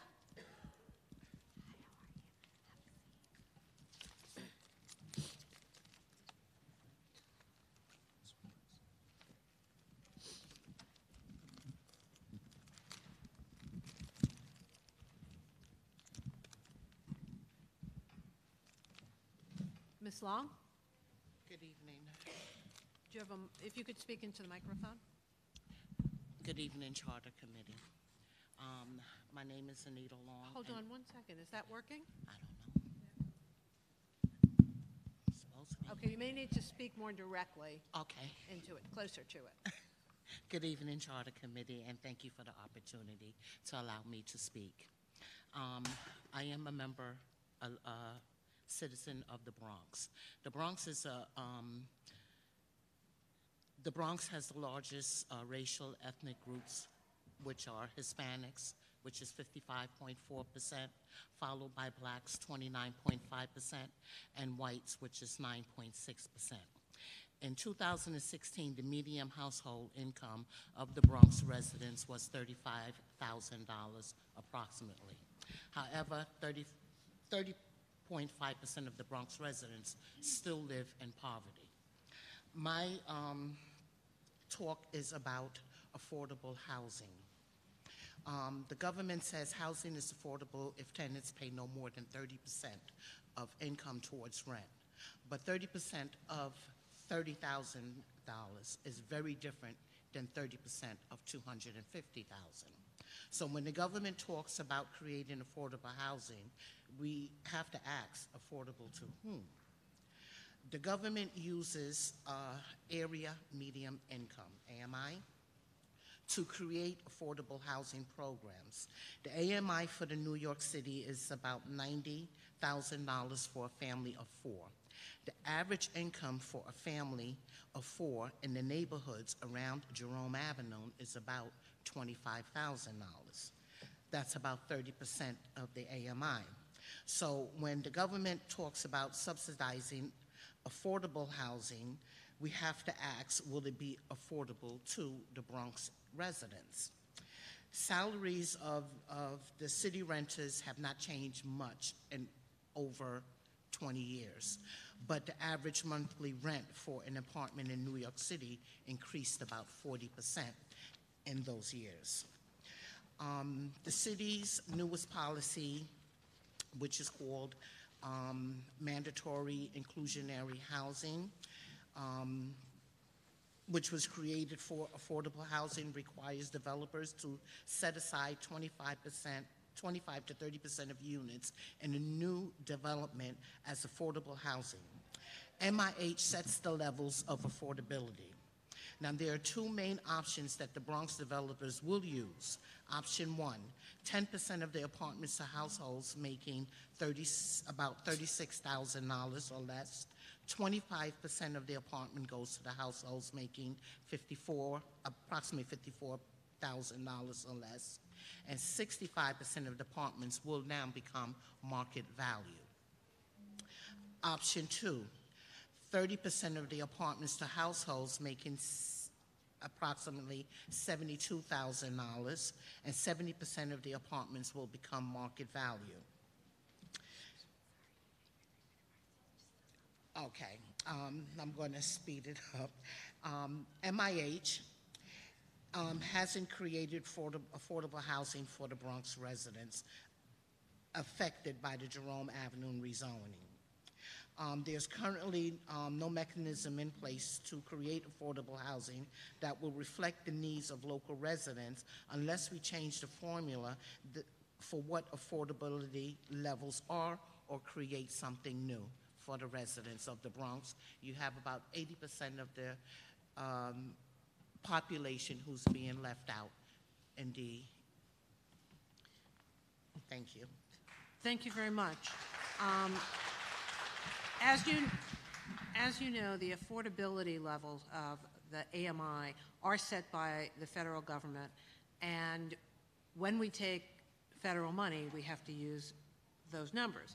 However, the city, as you've said in MIH and in other of the housing programs, they range from 20% of AMI to 80% to try and get additional units available to different levels of income. But I do want to say that the AMI is not something the city sets, but we can decide the percentage of AMI that the housing will be available to. Any questions? Okay. Thank you, Mrs. Long. Mr. Mehta? Good evening, Commissioners. Thank you for giving me the opportunity to provide testimony to advise the next phase of charter review and revision. My name is Mullen, and I'm a senior associate with the Regional Plan Association. RPA is an urban planning research and advocacy organization working to improve the New York metropolitan region's prosperity, sustainability, and quality of life. This fall, New Yorkers will be able to vote on a series of charter revision proposals for restructuring New York City government. In our fourth regional plan, we discussed the importance for inclusivity in the planning and development processes that govern our city. We applaud the Mayor's Commission for promoting the ideas of more robust civic engagement and solutions to diversify community boards and drive community planning. This Council Commission has the opportunity to build off these efforts and provide comprehensive review and overhaul for voters in 2019. Imposing term limits on community board members, standardizing the appointment process, and using annual reporting to ensure boards represent their districts, as proposed by the Mayor's Commission, will expand opportunities for civic engagement and help create more representative body of local stewards. To reduce the knowledge gap and promote robust participation in meetings and decision-making, community board reforms should include specific tools and practices, such as expanded budgets for boards to improve capacity and accessibility. Funding should be used to hire technical experts, such as full-time urban planners, that can improve board capacity and prepare them to develop community plans. Child care and translation services for public events should be fully funded to improve community turnout and participation at events. Standardizing and requiring digital tools for engagement. Software could be implemented citywide to enable community members to participate in community board discussions and decisions without physically being at the meetings. Additionally, each community board should have predictable online presence and clarity and publicity for events and agendas, historical records, communications, and other documentation. Standardizing training for board members so that they better understand basic planning concepts and the ULIP process can help community boards better define their role in the development process and what community outcomes should be prioritized. Community boards should also be required to produce official community plans and updates on a rolling basis. If a Civic Engagement Commission is established, the city will have taken an important step to solidifying the value and necessity for broader community participation in decision-making. As currently proposed, the Commission will focus on participatory budgeting, language interpretation at poll sites, raising awareness of city services, and supporting other engagement activities citywide. This entity should be given the resources necessary to take on more responsibility and reach. The Commission can work with community groups and community boards to strategize local planning activities, take lead on pre-ULIP action around the city to involve the public before and during formal processes, develop a citywide planning framework sourced from community board input, and be tasked with regularly undertaking a citywide comprehensive planning process. Efforts should also be made to improve transparency and reduce the burden on city government by establishing processes, rules, and guidance to enable community-based decision-making. In addition to building awareness and consensus on projects, the city should adopt tools and systems that encourage community stewardship over neighborhood assets and provide a platform to push new ideas. I'll briefly touch on 2 examples. Madrid adopted a free civic engagement platform called Console and has successfully used this technology to get broader engagement during participatory budgeting. The technology also enables residents to pitch and promote ideas for new projects. If an idea receives a certain number of votes from the community, the council is required to evaluate the idea and consider it for adoption. Okay. New York City already has a similar approach with budgeting. The bell has gone off, so Yeah. if you could sum up. And we encourage exploration of applying this technology further. I'll just quickly go over some of our land use goals that we think that the Commission should consider. Have you submitted that to us? No, I can submit this at the end. That would be good. We believe adopting official plans for each community board that includes targets to increase the supply of affordable housing and identify infrastructure needs, clear and comprehensive fair share requirements and guidance, transparency and accountability in the land use review process so the public can weigh in before an EIS is submitted, tracking mitigation measures for all EISs prepared, including public and private land use apps, and requiring community needs assessment before the disposition of public sites. We look forward in the coming months to working with our partners and the Commission to solidify more requirements. Thank you very much. And if you could submit that to us so that we could have a copy of it. Questions? Thank you very much. What, can you clarify what you just mentioned about EIS and EAS statements? Were you, you spoke about major developments and that the EIS and EAS statements should be submitted to the community boards? Is that what you said? They are now. No, Oh, I thought that's what you said, because that already happens now. Right. We're saying that there should be mitigation measures should be tracked better when EISs are prepared for both public and private land use applications. Okay. I believe the council already has a process for tracking both a mitigation and governmental commitments to communities pursuant to zoning changes. Okay. And they are tracked and published. Okay, you may want to take a look at that, but if you could submit your testimony. Sure. I would appreciate it.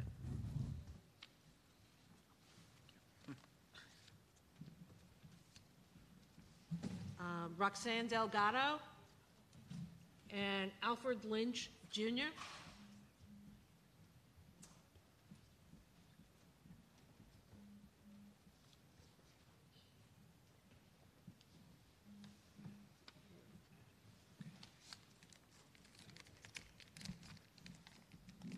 Hello, how are you?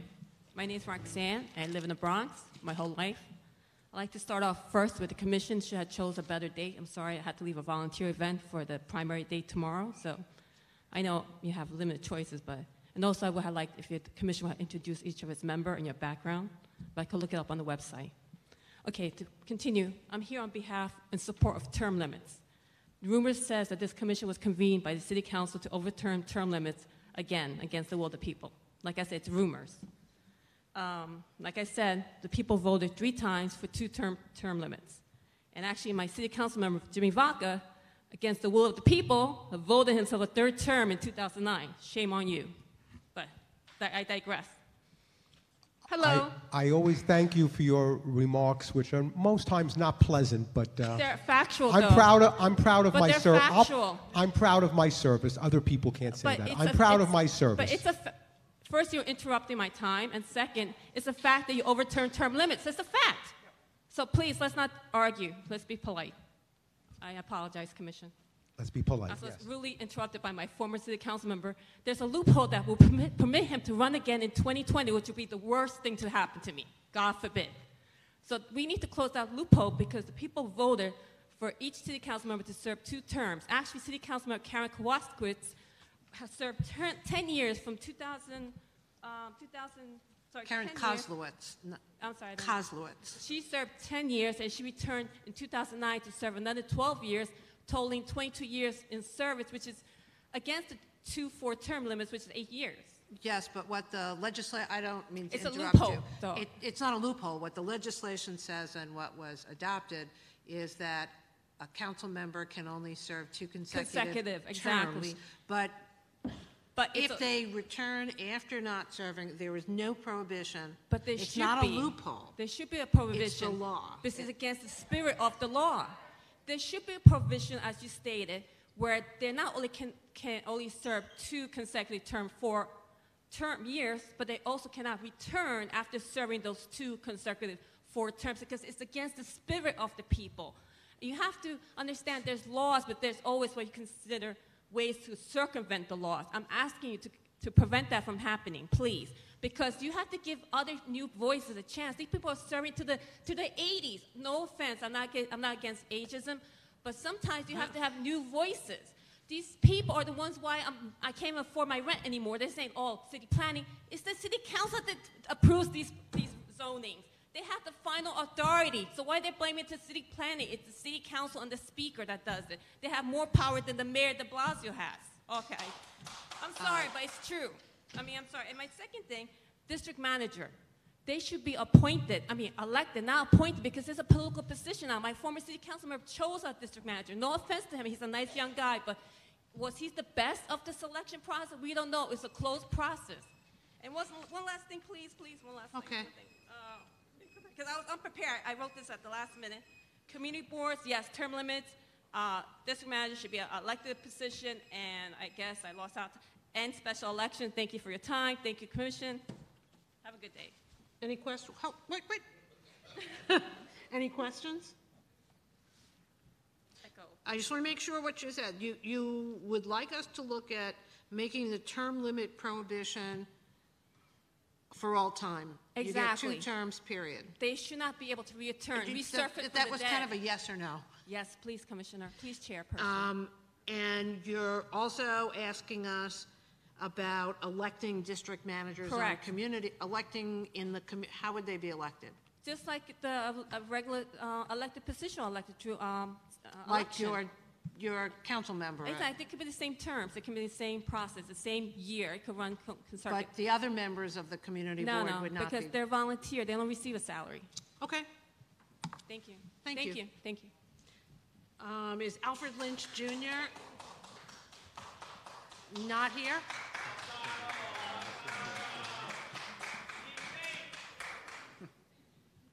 Okay, then Dimitri Daniel Glinsky and Grace Lavaglio or Lavaglio.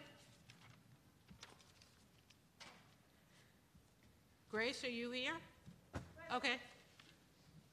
Is it Lavaglio or Lavaglio? Okay, so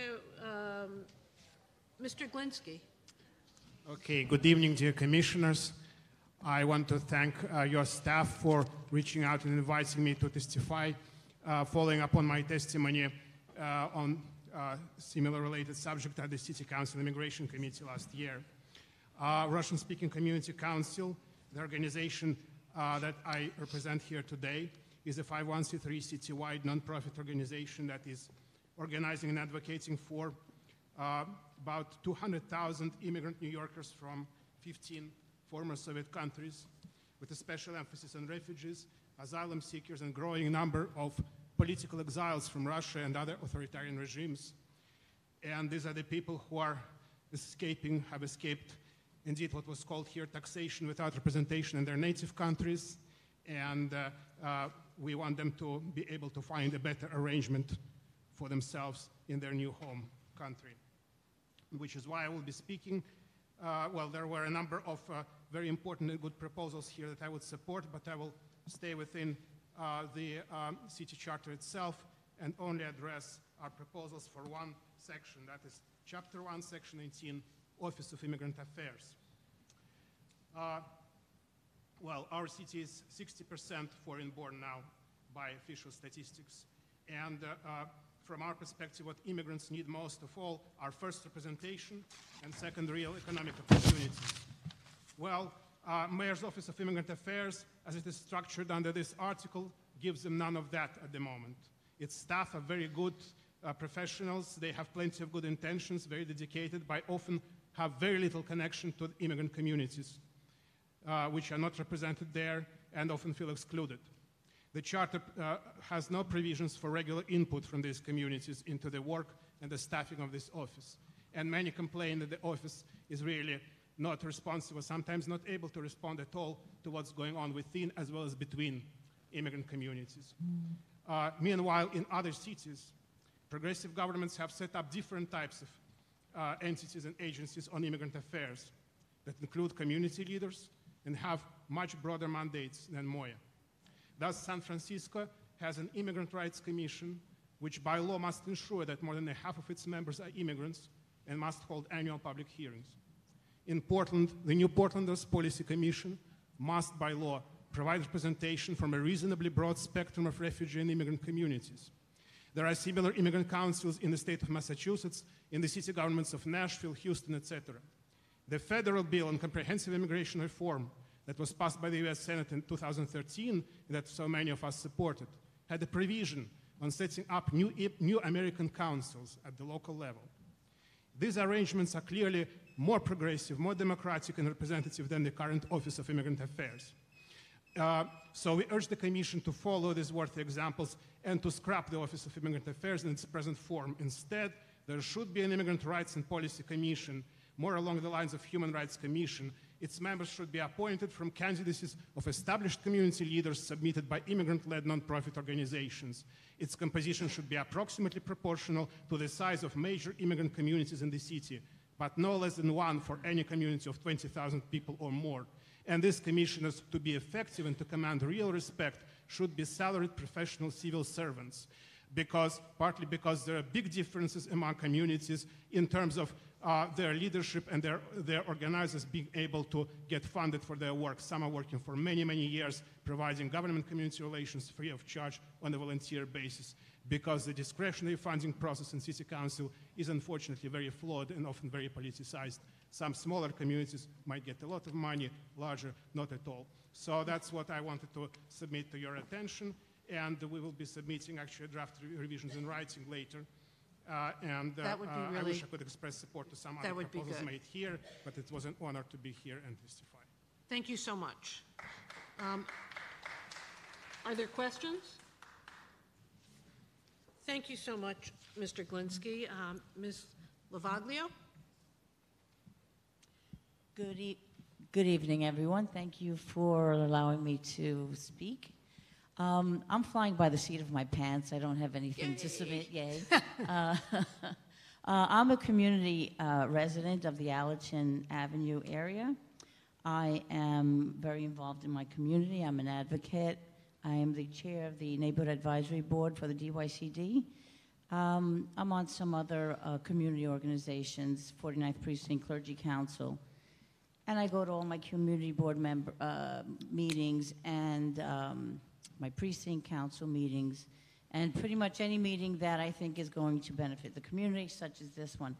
And I basically wanted to address the overdevelopment of our community.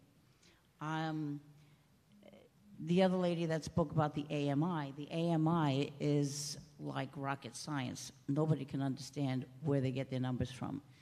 So if there's any way to get rid of that and come up with an actual formula that will work, that would be good.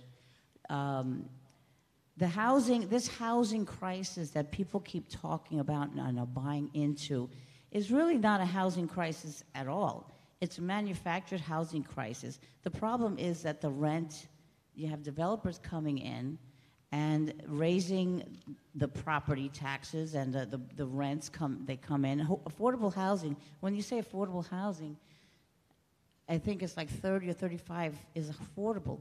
And what about the people that maybe make 15 or 14,000 a year? We're not even on the chart. There are people, the elderly, the disabled, people that may not be part of SCREE or DREE and things like that. There are homeowners that are struggling to keep their homes because everything's going up. So there's no lack of housing. There's housing, but it's just not affordable.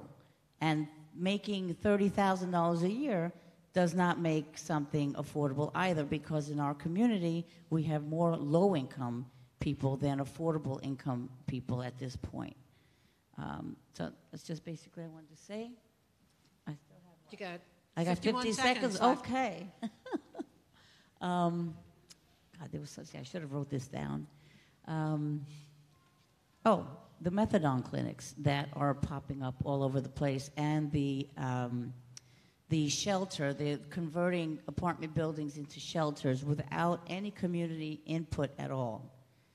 It is ruining our quality of life issues, and I think that needs to be more transparent. The community has to have a voice in who's going to be living next to us. We don't know who's living next to us. We get people from who knows where coming that are displaced from Brooklyn and Harlem and wherever there's gentrification is going on. They get displaced, they come to the Bronx, and they bring their bad habits with them. And we don't need that. We have our own bad habits. And I just want to say one last thing regarding the police. Before people bash the police, yes, there are problems with some things. However, the police have a very hard job. And I think we need to support them. If more people are involved in their police precincts, like I am, a lot of people in the community are, you get to know your police officers, you know your captain. They have the neighborhood coordination officers now, which is basically like bringing back the beat cop. So it's not, I don't know where people are getting that other information from, but if you do consider having a CCRB or having a different commission overseeing the police, they need to be mandated to train and go to the Citizens Police Academy for training before anybody can be on any board that's going to decide what happens to a police officer when they're doing something that they are required that they have to do. I mean, they have to protect themselves as well, and not only us. Thank you. Okay, thank you. Are there any questions? Thank you very much, Mr. Glinsky and Ms. Lavaglio.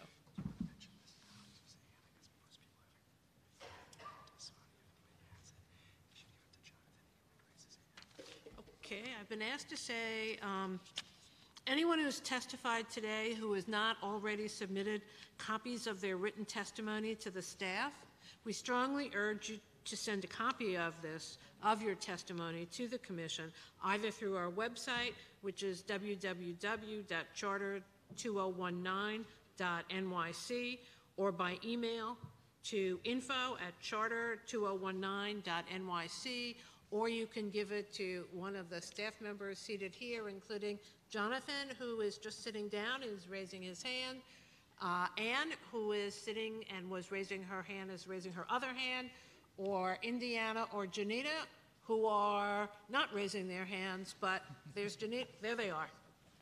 Okay, and we will take that testimony anytime. The next speakers are Egidio Sementit, I can't quite, and Alex Camarda. Well, it's your handwriting, actually. So we'll blame you.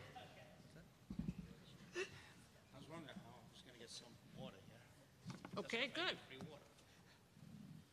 Mr. Albanese, how are you? A maverick. That man is a maverick. Yes. Not like certain other city council people, but I'm not going to mention. Are you talking about Mr. Fiala?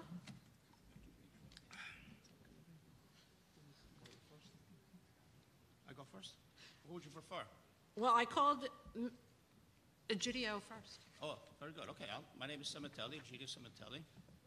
And I'm here to say that my city council, or the city council itself as a whole, has been doing such a great job. I support a third term. That's a joke. You That never is know. a joke. And that's, I was writing and it my down. point is, it's a joke because this is what the community is speaking, as Ms. Delgado said.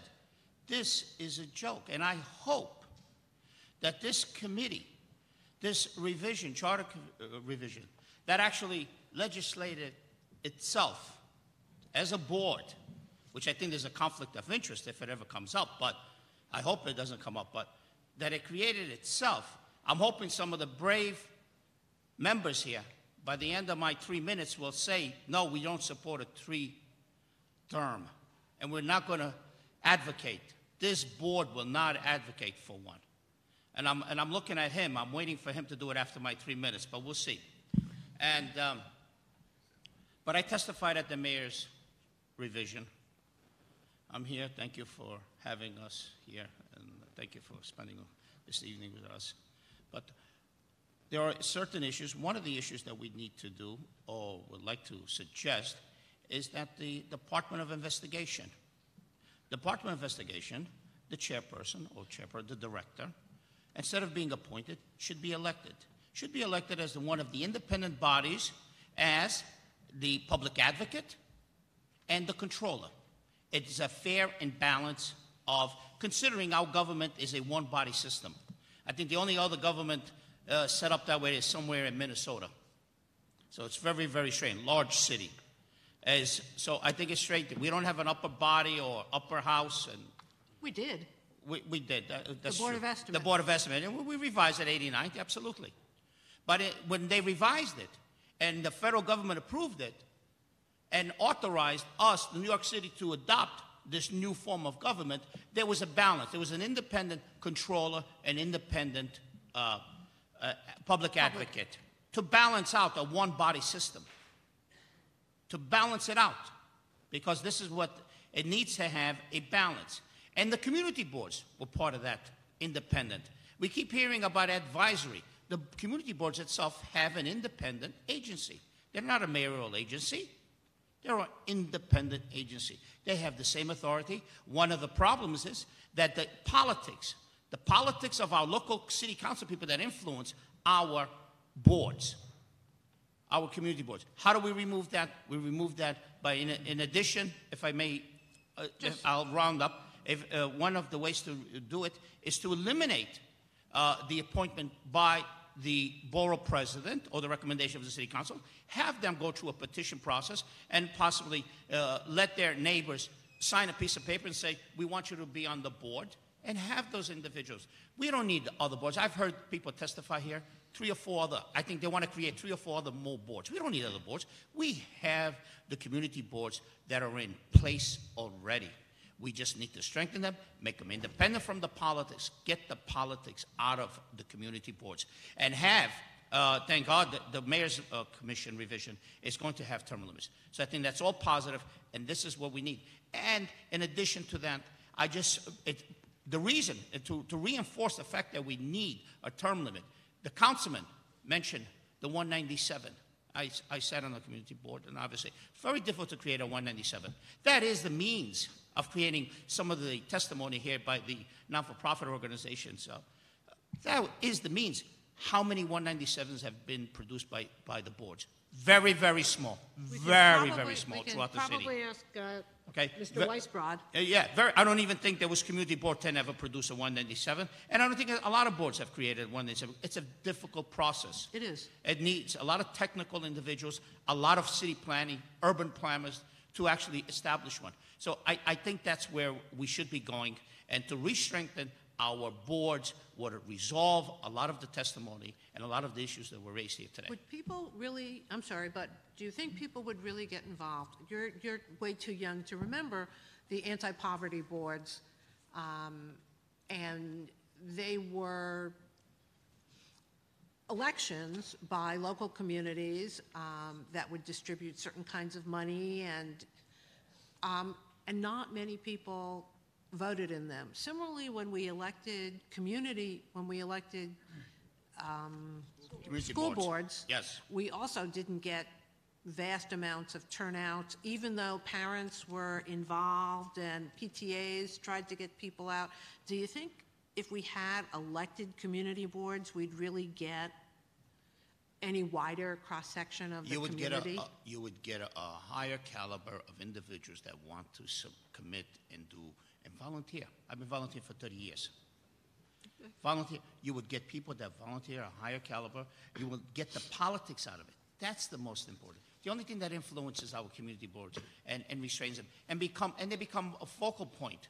I heard the council person here talking about it. The city council has been selling their districts out for the past 50 years. Who are they kidding? Now they want control. They want local control. They've been selling out their communities to developers for years. Look at their campaign coffers. Each city council person. But if developers call the shots in New York City. And eliminate that, re-strengthen the community boards, and have them a real say. Are you suggesting that we look at the conflict of interest and how elected officials collect money for their campaigns? Well, a Department of Investigation, independent or elected as an independent office holder, is an agency, independent agency, not appointed, would hopefully be able to resolve some of these issues. We will talk about CCRB that want to cover oversee the police, but we didn't talk, anyone mention about the politicians. The politicians have to be overseen. The politicians, you need an independent board to go see them. You can't trust our politicians. There are laws currently, but I'm going to ask, are there any questions for this?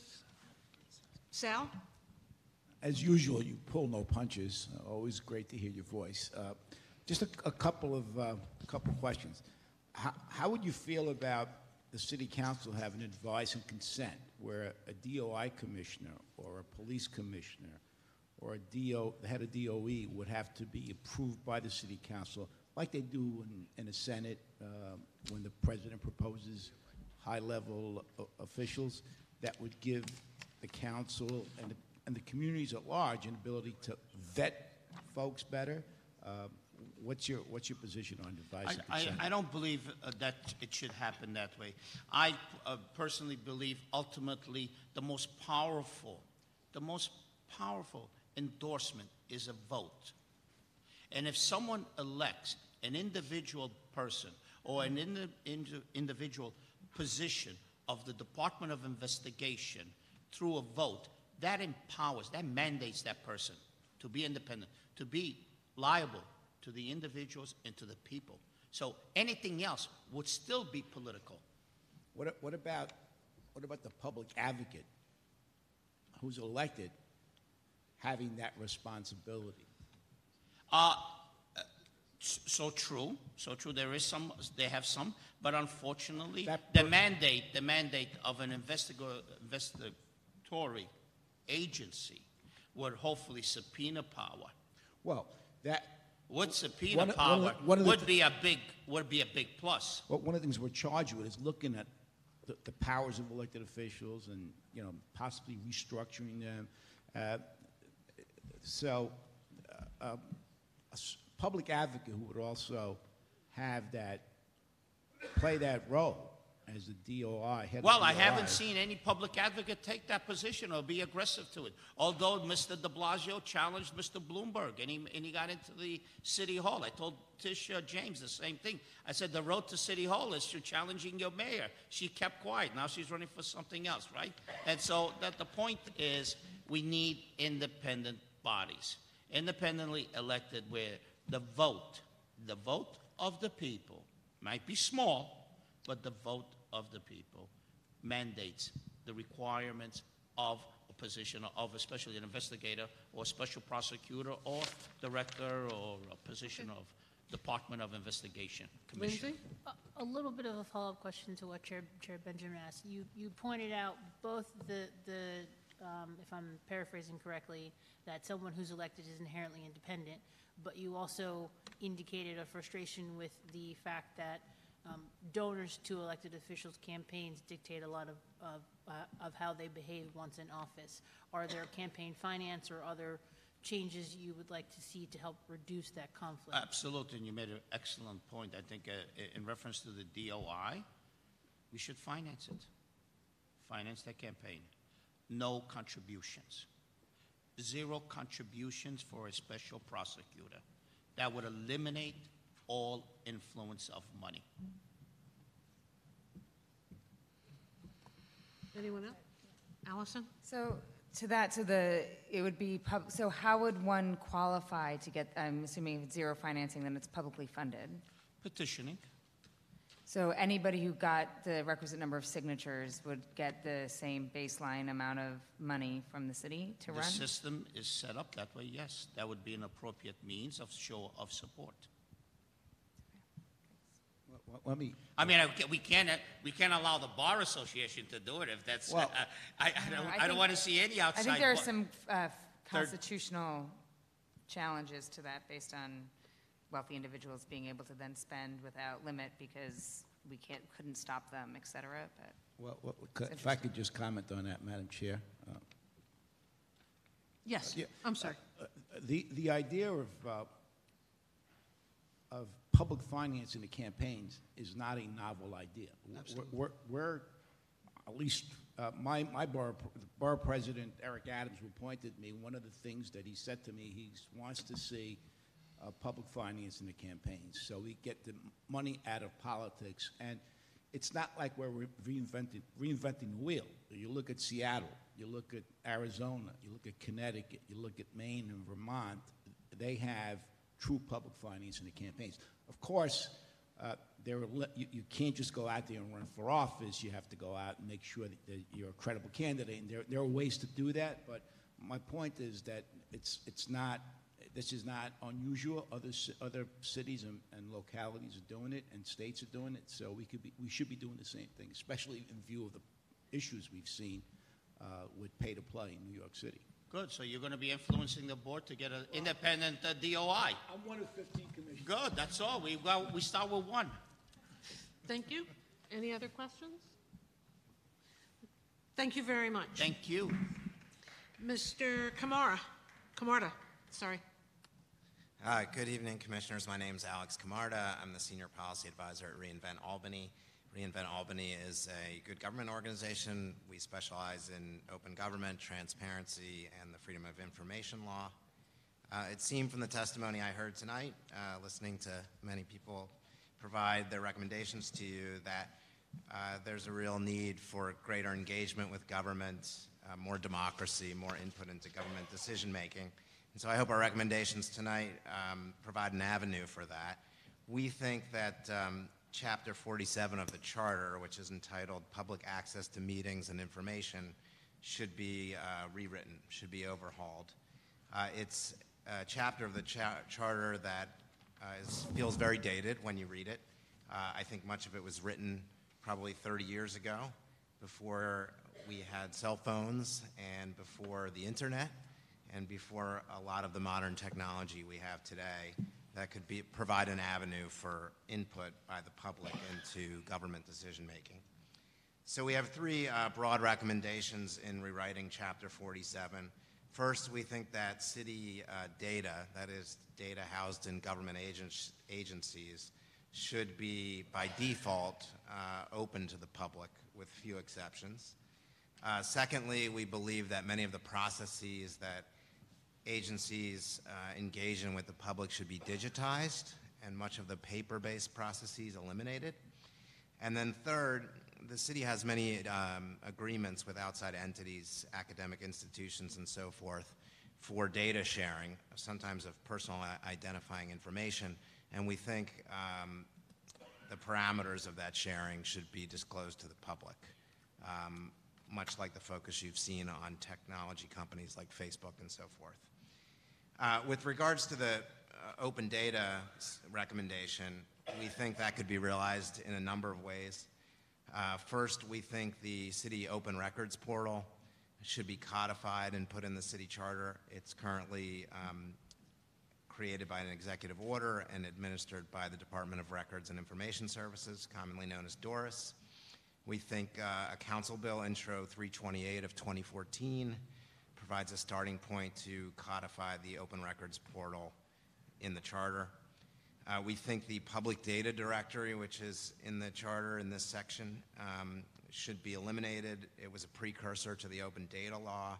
We think the open data law, which is currently in the administrative code, should be strengthened and put in the city charter.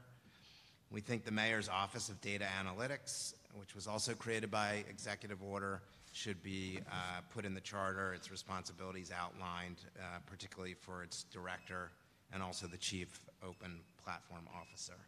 So many other recommendations which are in our written testimony, but all of them are oriented toward making the city more modern and creating a digital infrastructure to enable the public to better communicate with city officials. Thank you very much, Mr. Camarda. Questions? Yes, Carl and then Paula. I thank you for your testimony and look forward to reading your written testimony as well. And I especially am grateful for your work in Albany. Thank you. The recommendations that you make here, do you have examples of best practices elsewhere that could be models for this, for your recommendations? Sure. I mean, it really depends on the particular area that we're talking about. I mean, the city was one of the first to pass an open data law, and it's kind of a model for the country. At the same time, when it comes to the Freedom of Information law, most states and localities, including New York City, are really behind where the federal government is. The federal government has a much better Freedom of Information law infrastructure. For example, they have agencies submit reports that provide very detailed information as to the types of requests for records they receive, how each of those requests is handled and processed, and they make available Freedom of Information law requests to agencies once they're granted to the public. So it creates kind of a reading room of government documents, and it also eliminates work for city agencies because they're not processing the same requests over and over again. They can just point to a reading room where it's already been made available. And there are entities in New York that do this. The Port Authority is one, for example, that has actually a reading room of all of requested documents that were released via FOIL. I would just, if you could follow up and submit as a sort of a postscript to your testimony the best models that you're aware of throughout the country. That would be helpful. Sure, we can do that. And then I think when it comes to digitizing the infrastructure of the city, I mean, there's a lot of processes that are in motion at different agencies. For example, I know when it comes to procurement, they're updating the Vendex system with Passport. I know that many vendors complain about having to submit RFPs sometimes in person, via mail. I think that will help cure that problem, but there are many paper-based processes, whether it's submitting an application for a permit or for a license, where you have some agencies that actually have made these processes digitized, and then others that have not yet done so, or even within an agency, they've done it for one form or one application, but not another. And it's really about sharing best practices within the city. I think that would be, the more information you can provide would be helpful. I think the more efficient we can make the government, the better it's going to be, certainly between and among agencies as well as with the public. And the more transparent we can be, the better the public will understand what government does as well. So Thank you. look forward to it. Paula? Just a quick question that's sort of a follow-on from Carl's, and that is, were you saying that you felt directionally the city was moving properly on open data as well as the data analytics? Your concern is that it should be in the charter versus an executive order. Correct. I think a lot of what has been done should be codified and can be strengthened in the charter. I also think goals and kind of a more coherent vision could be laid out in the charter. I mean, the rubber hits the road for a lot of these things on, whether they can technically be done and the different databases that are involved. And that's really something that's done best at the agency level administratively, but certainly the goals and the aspirations and the vision could be laid out in the charter, and for certain things that are in executive order or being done administratively, I think that those could be codified as well. Thank you. Thank you. Thank you. Mr. Sementelli and Mr. Camarda.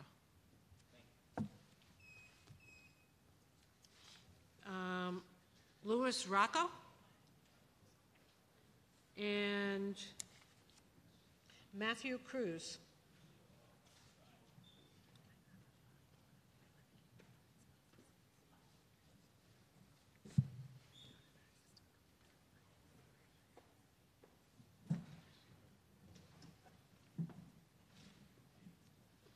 Yeah, Mr. Rocco.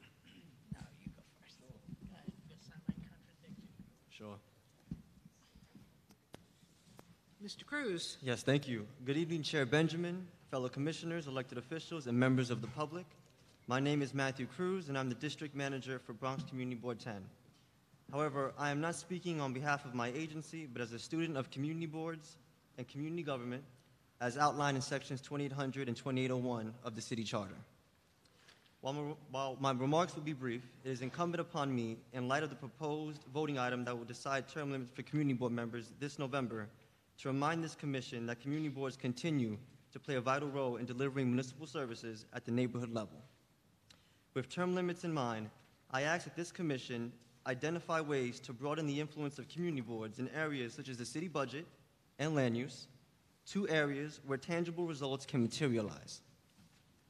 The commission can begin by measuring the impact of the district needs statement on our city budget. As currently outlined in the city charter, community boards are tasked with submitting annual district needs, but far too often, the community board expense and capital recommendations do not make its way onto the mayor's executive budget.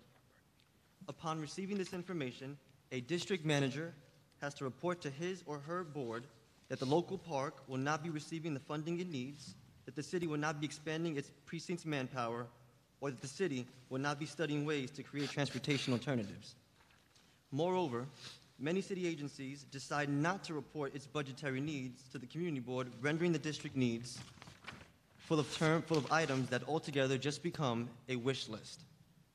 With regard to land use matters, community boards may decide to undertake a community-based plan known as a 197A, but since its creation, only 11 have been adopted and only 2 hailed from the Bronx.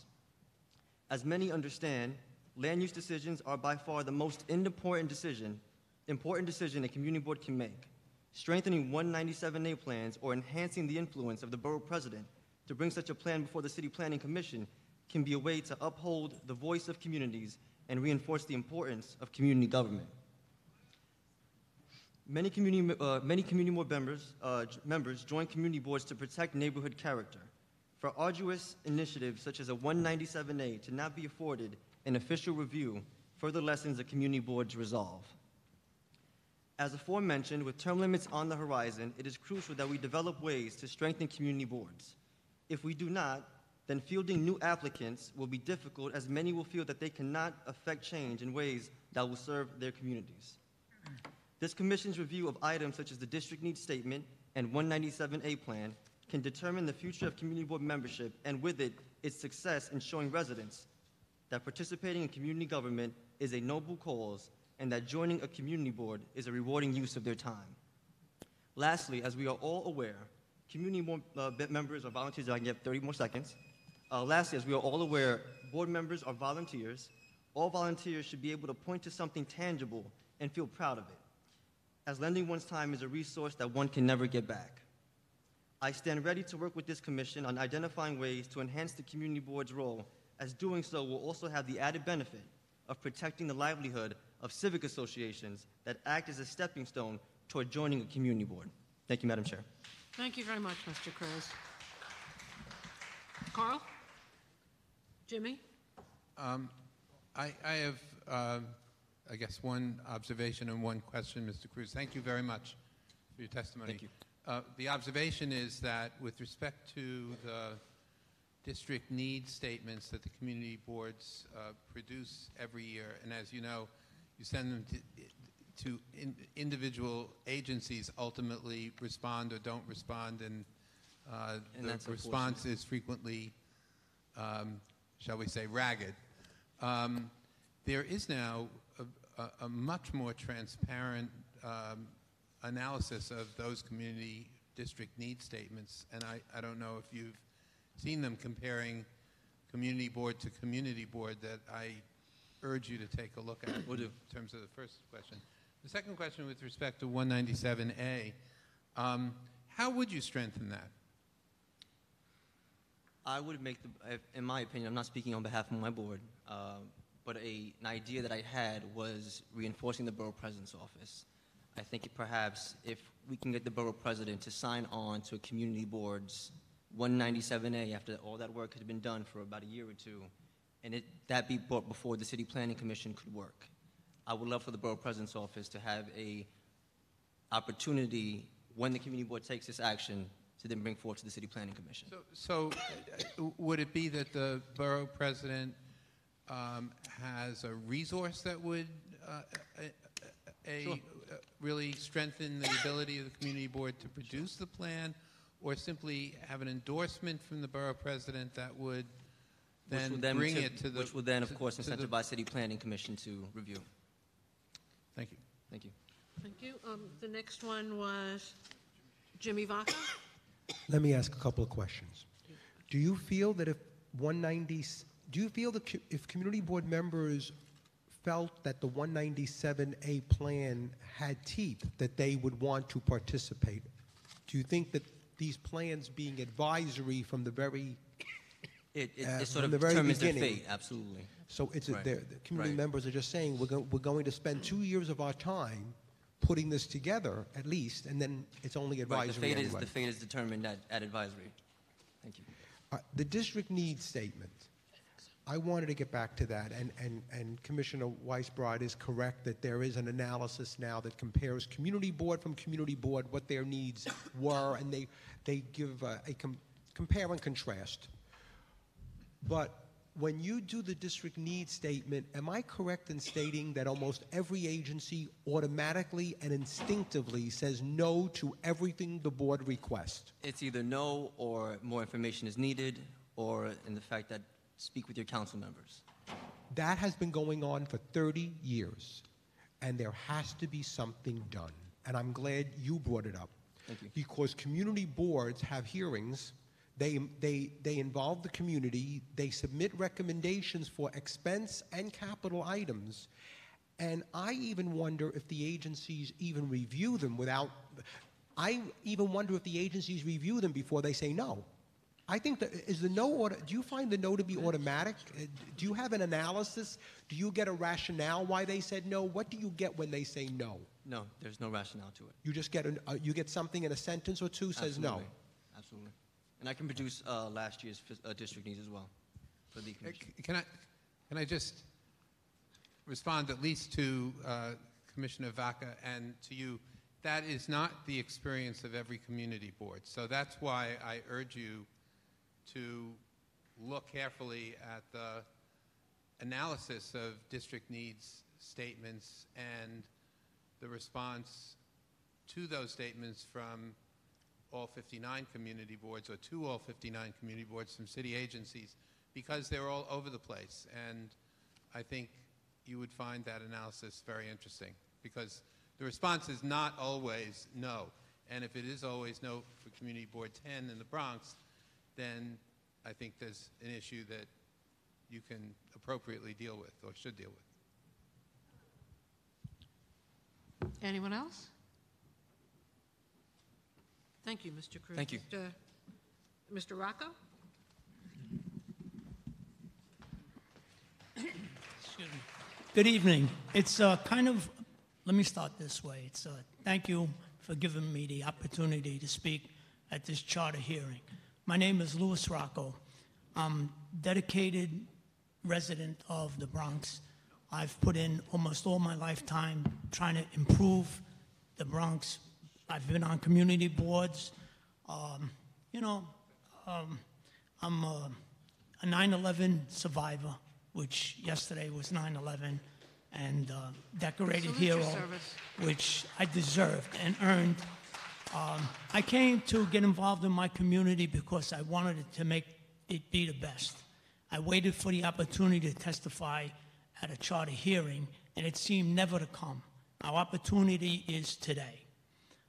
It seemed ironic that the district manager and myself of the same community board sat together. I have different views, and everybody should have different views. And we lost someone that would go after I don't know if you would say money, but he would put in, we had a manager that was a community board member that was going after the money that was there. We lost him. I don't know why, but it seems that what I heard is the district manager got a $20,000 raise by losing the person that was going in there with denying him for getting any services. Now, tonight I'd like to speak on the community boards. I'm also a civic leader. My name is Louis Rocco, Westchester Square Civic. And there's a lot of injustice being done. Our communities are failing. Our community boards are failing. I want term limits. I want also elected people on these community boards. We have people on the community boards that are destroying our communities. I've been out there trying to take care of a community and making it thrive, and somehow our community boards, not direct, this is not a direct hit on the community boards, they don't want it to survive. They stop slow zones. They stop play streets. They stop, even with the police that we request, it's being stopped. There's an injustice being done. An investigation needs to be done on why the politics stops the people in the Bronx from getting ahead. The amount of money that could be saved. We need to start doing investigations, like Mr. Egidio said. We need to get investigations done. This is a crime being happening in our communities. We established these bids, which are failing. Our streets are filthy. Our community boards, what they do is they promote everything for a bid, which is a business opportunity. They're supposed to be not-for-profits. They're making profits. The people are disgusted. You got to listen to the people and see what goes on in our community boards. I'm very passionate to see this here. And I see in front of me a lot of years of dedicated service that sits there. We need change before the city changes to the worst. And we're asking you. I don't know how to put it. I'm begging our leaders to stop doing what we're doing. We're failing. Our schools are failing. I have a community that doesn't have a school. And as far as nationality, the best thing we could have is a multicultural nationality in my community. We're not even addressing that. So we need to get on the ball and make some changes because this city is going to fail. As I speak, I have neighbors moving out by the hundreds. I would say my intention is to move out, but what I've been through, I'm staying. I would urge you to stay, Mr. God Rocco. gave me. New York needs people God like gave you me a will. who are passionate God gave about me a their will. communities. 4 months ago, I was slated to have a back operation. I walked out. I said, God, I'm not finished what I want to do. And this is coming from my heart. I am on a mission. I want this to be the best Bronx and the best city in the world. We need your support. Listen to us. Listen to Cemetelli. Listen to the people. That's all we're asking. It's not about money. We need to stop the bad politics and move on. And we are here to do just I that. And applaud you thank guys. you. I love you, Thank and you. I want you to help us. That's all I'm asking. And I don't have the right words. You I have the have right the words. passion, and the passion's never going to die. The And I passion thank you. covers the right words. Thank you, Mr. Rocco.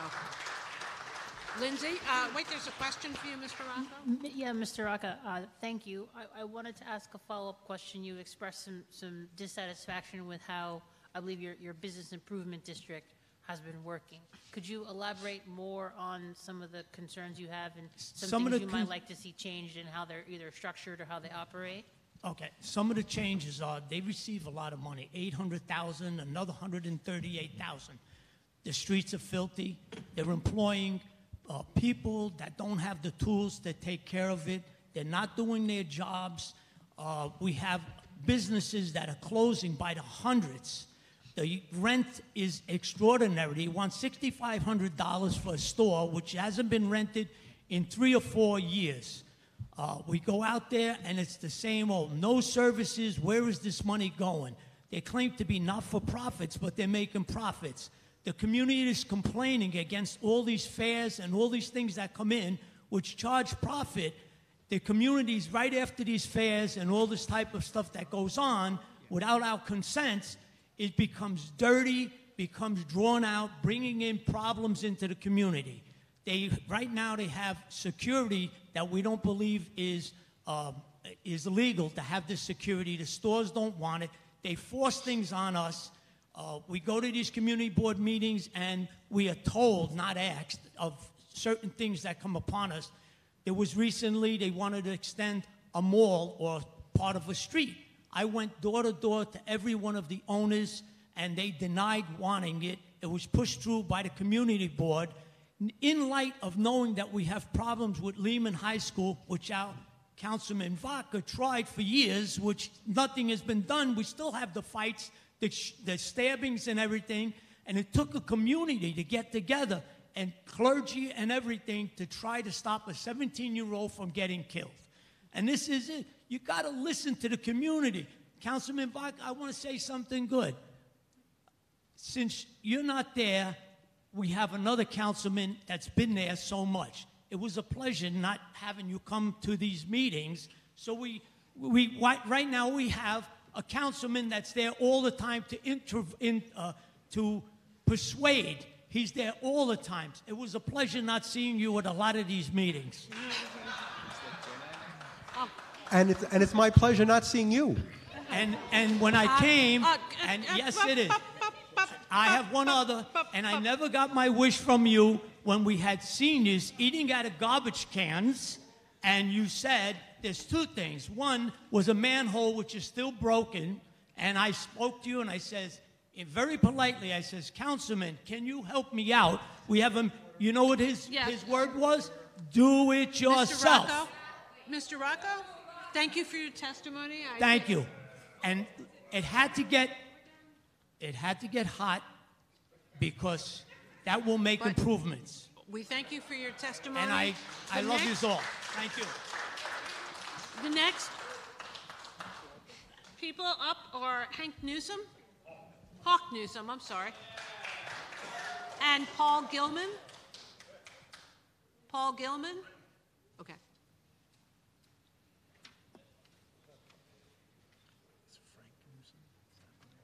No, Hawk.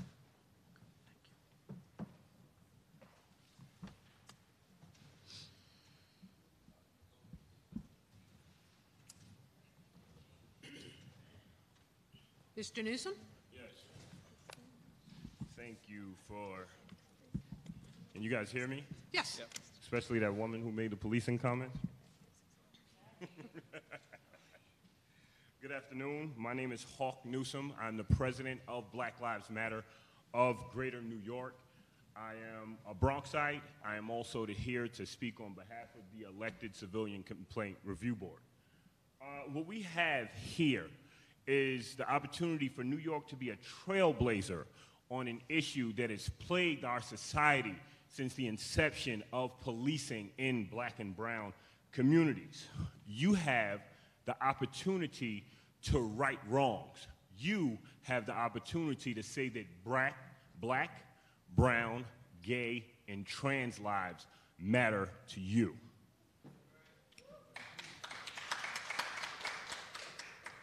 Over the years, New York City has had the most high-profile cases of police brutality. Not Selma, not Ferguson, not Texas, but here in New York City.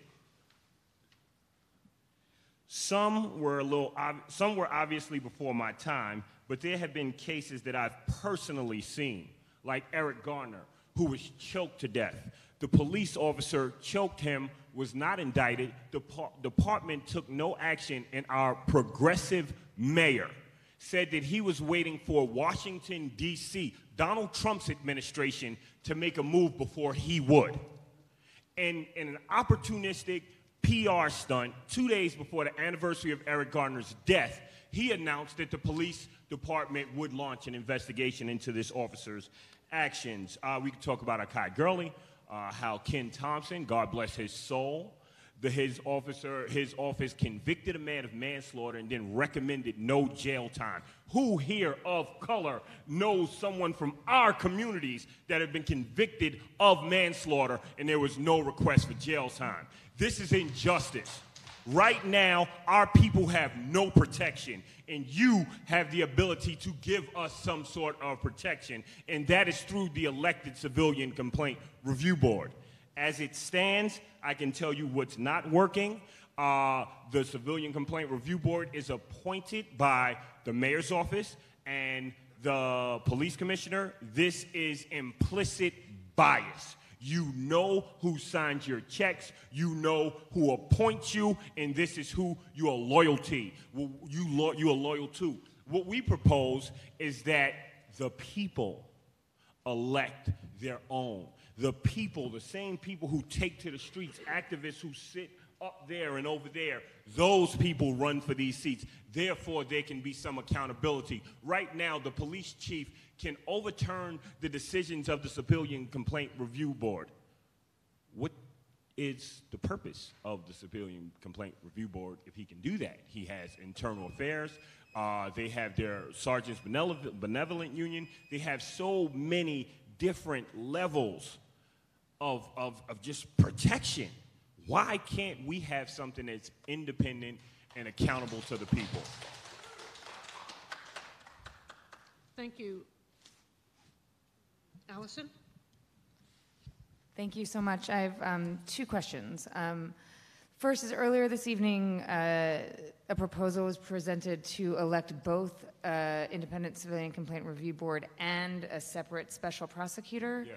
And I wanted to get a sense of whether you're supportive of that or this is just specific to the CCRB. Yes, I am totally in support of that. Right now, what we have is protections under the executive order by the governor, which gives the Attorney General the power to prosecute these cases. We have Andrew Kearse, which is currently before the grand jury. We've also had Delron Smalls.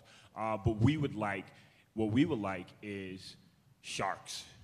What we want are real trial attorneys with a real salary, with their own investigators who can prosecute these cops. These people have an alliance, an inseparable alliance, the DAs and the police officers, all law enforcement, they have an alliance. What we need to do is break that chain so these people can operate autonomously and give justice to the people because it's eluding us in the current system. Second question. Yeah, thank you.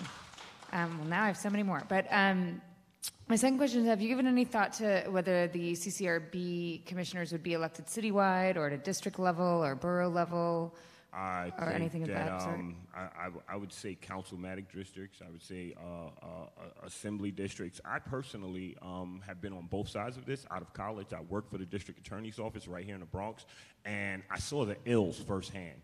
I saw the bias, I saw the racism firsthand, but I also saw the CCRB, which was headed up by a former cop who had an alliance to those cops. Sure. And I saw people walk out of there feeling deflated. So I guess the logistics, you guys can figure it out. You've been doing it a lot longer than I have, but I'm just here to get this where it needs to be, out in front of the people. Thank you.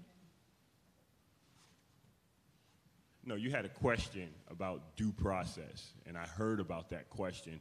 My question to you is, how does this deprive people of due process? Right now, it just takes the position. I'm talking to Mr. Albanese. Right now, it just takes the mayor's office and the police commissioner out of it and gives power to the people, and we fight for power to the people. What I meant by due process is that police officers, like other civil servants, are entitled to state law that spells out how the disciplinary process works. Yes. the 30-day suspense, the administrative trials. For example, you just can't, the mayor simply can't fire a police officer. Yes, I'm aware. There is due process, Absolutely. which I think cops are entitled to, like sanitation workers and teachers. You know, these are folks that work for the city, and the state has set out under civil service law due process, which is outlined whenever disciplinary measures are taken into consideration. So the CCRB and even the police commissioner cannot overrule civil service law. What they could do is, if you want to change the law and single out police officers and not give them the same protection as other employees, but civil service law section 75 and 76 spells it out, not only for cops, as I said, for all the 300,000 people who work for the city of New York, all have those due process. Of course. And I got to tell you, don't let the Nikes, the ripped jeans, and the T-shirt fool you. I have a law degree, right? So basically what I'm saying is this is not taking away their right to due force. This is just a due process. This is just an added protection to the people. No one is saying that the Civilian Complaint Review Board could just snatch away their jobs. We're just saying we need more ammunition in our guns, because usually all of that ammunition is in the bullets of our guns, and those bullets enter helpless, unarmed black and brown bodies, and we're dying. So if anyone in this room should be advocating for us, it should be you, because you are appointed by the officers that are failing us, and you should be our first line of defense in trying to change this system. And thank you, Mr. Newsom. and if I could add one other thing, I'm sorry, just one other thing. Sure. Gentrification is colonization. And right now, it's like Christopher Columbus all over again in our boroughs, and we're just murdering and displacing people, and that's it. Okay. Thank you, Mr. Newsom. Mr. Gilman? Hi. Hello, can you hear Hello. me? Okay, my name is Paul Gilman. I'm here to represent the Bronx Community Greens. Before I start my testimony, I'd like to add something to what Hawk said, is that the special prosecutor in the Earl Gardner case, appointed one, is now a congressperson. He got rewarded for letting that cop go. So if we had an elected prosecutor, maybe that prosecutor actually did justice in that case, would be a congressman, and not the stooge we have now in Staten Island. Okay, now for my testimony. Okay, the Bronx Community Greens are for, that is right, we're for electing both all community board members and all members of the Police Review Board.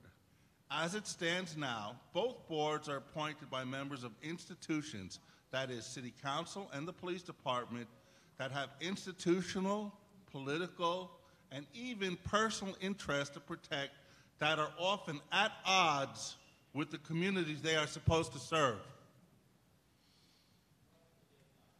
Electing the members of these boards will expand the pathways for the grassroots polity that is all of us in here. Where was I? For the grassroots participants. Oh, yeah. Yeah, I can't read my own handwriting. Yeah, all of us in here, these boards, as a pathway to the grassroots polity to participate in the oversight and governance of this system. More independent people will be able to participate. Members of the board, City Council will have to, oh yeah, I mean, there'll be, you know, these people who get elected will be keeping an eye on the City Council people in their areas because they don't have to answer to them, right? All they have to do is answer to the people they were elected. And, you know, to go out through the process of electing, knowing that there are more opportunities to get elected to this thing, I think will actually encourage the community to participate more, be more exciting. You actually know your neighbor is running for this and that. And it'll be more exciting than the snooze backroom process in which how these people are appointed now. So I'm going to repeat, the Bronx Community Greens are for electing all community board members and all members of the Police Review Board. Thank you. Questions? Seeing none? Yeah, Oh, Sal, sorry. Yeah, so you're interested in grassroots elected, grassroots activity to elect folks to different, whether it be the Civilian Complaint Review Board or other boards. But what about the folks that are in office now? I mean, these are folks that you have an opportunity to vote for or against. The mayor, for example, controls the police department. He appoints the commissioner, the city council members.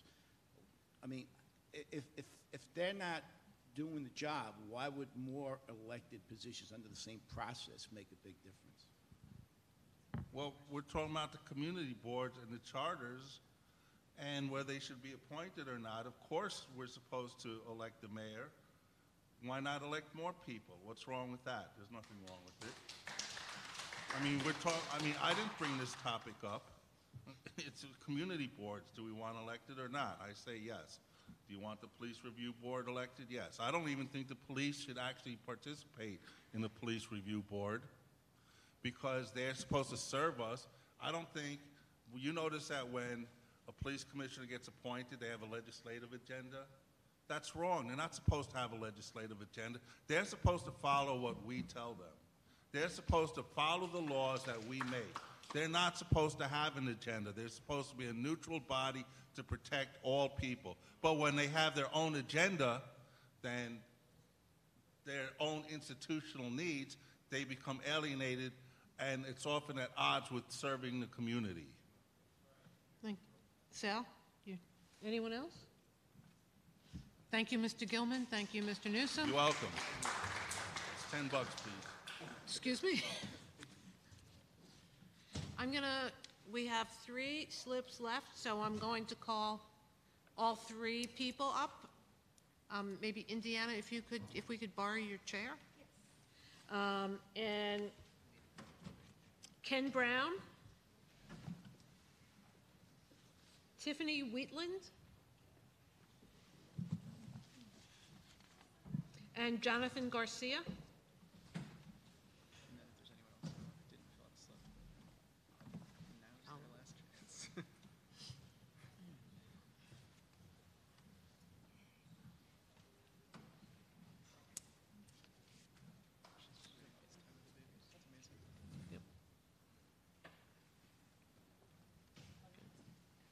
Mr. Brown? Whatever she says on the form.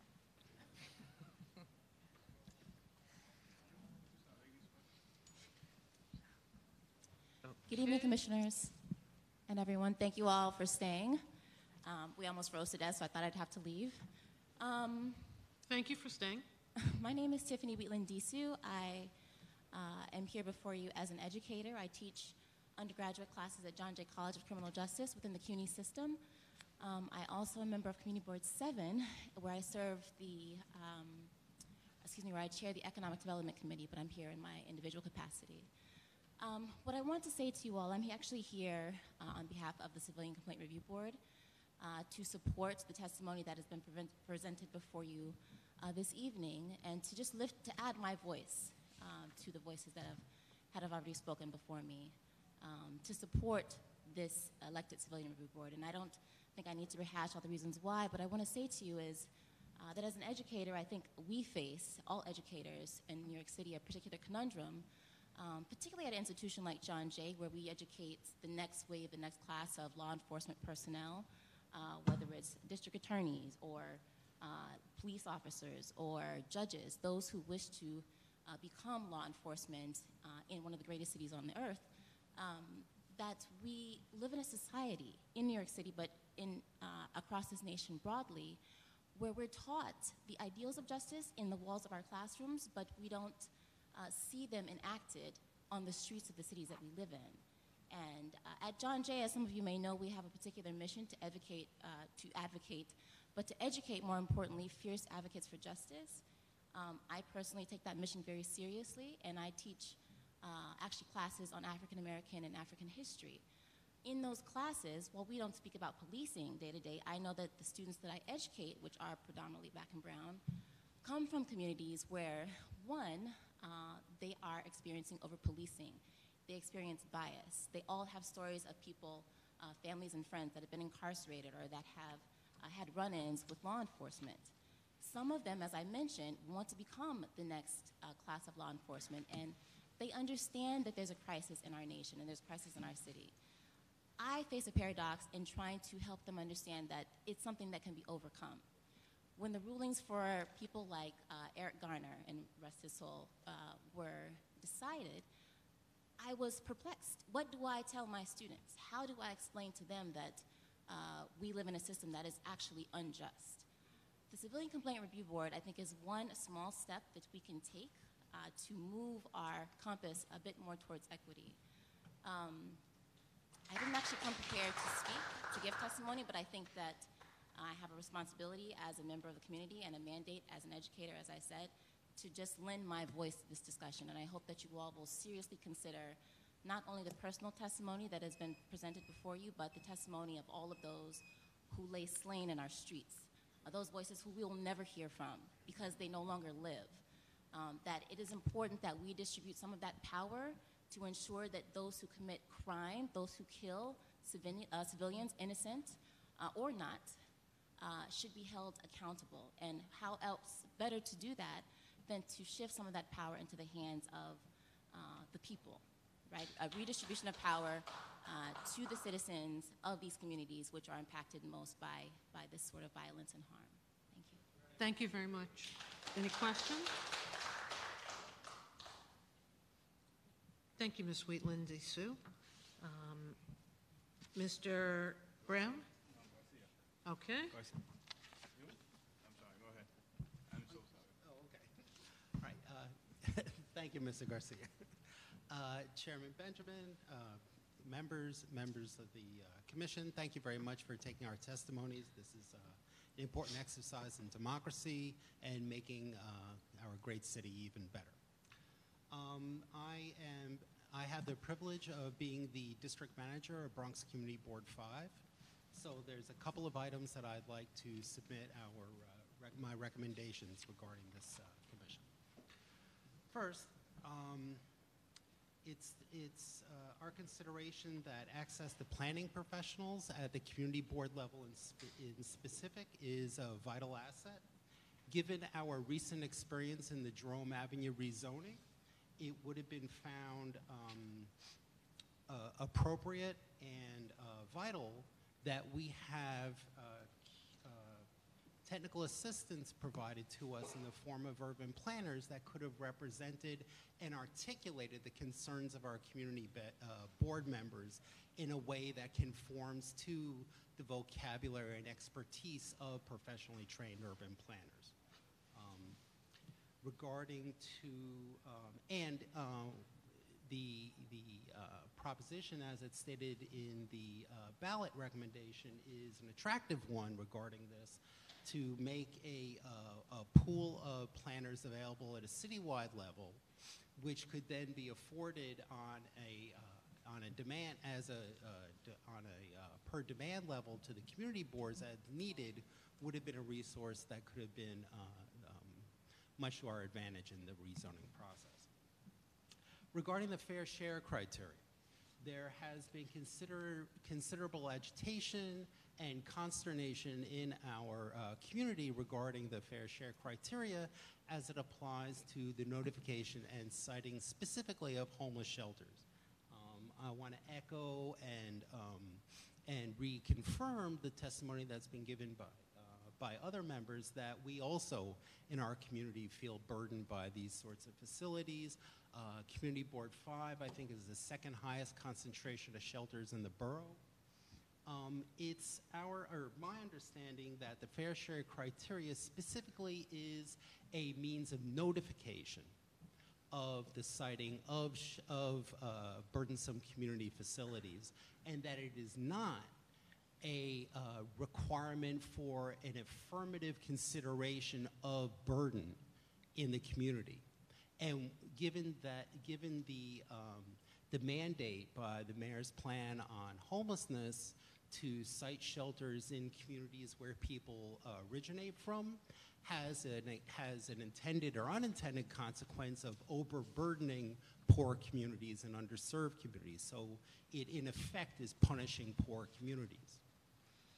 So the fair share criteria has to be reformed so that it takes better consideration of the consequences of burdening our communities, and not just the means of notification.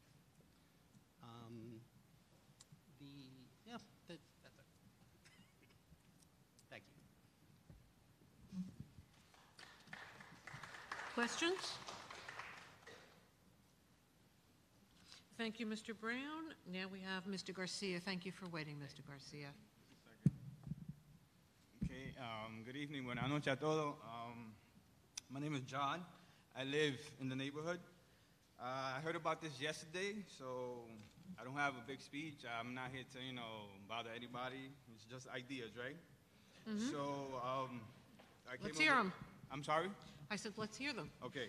So basically, right, it's time to make a profit, right? The Bronx is growing, which you guys can see all over. It's people everywhere. The train station is crowded. Basically, once we make a profit, right, what are we going to do with profit? Can we share it with community members? Can we share it with people that work for the city? Another idea that I came up with is going block by block, right, to survey every block to see what they need, right? For example, let's say a block has a park. Does that park need new floors, new bathrooms, stuff like that? Does the block need a training facility? Do they need sports facilities for the kids, stuff like that, right?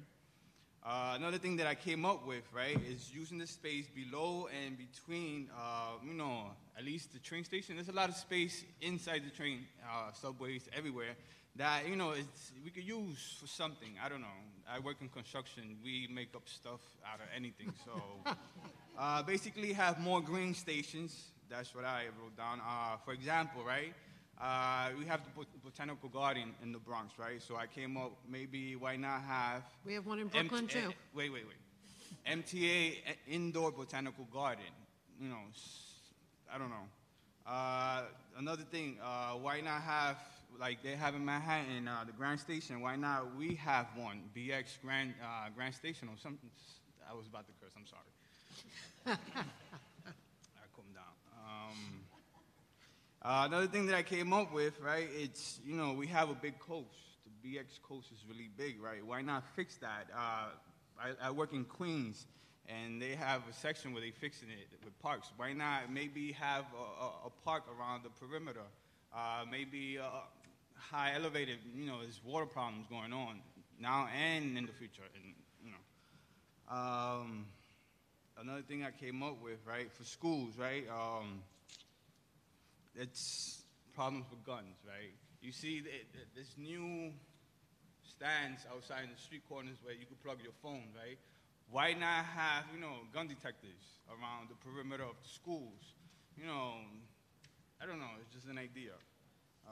Almost finished. Almost finished, I'm sorry.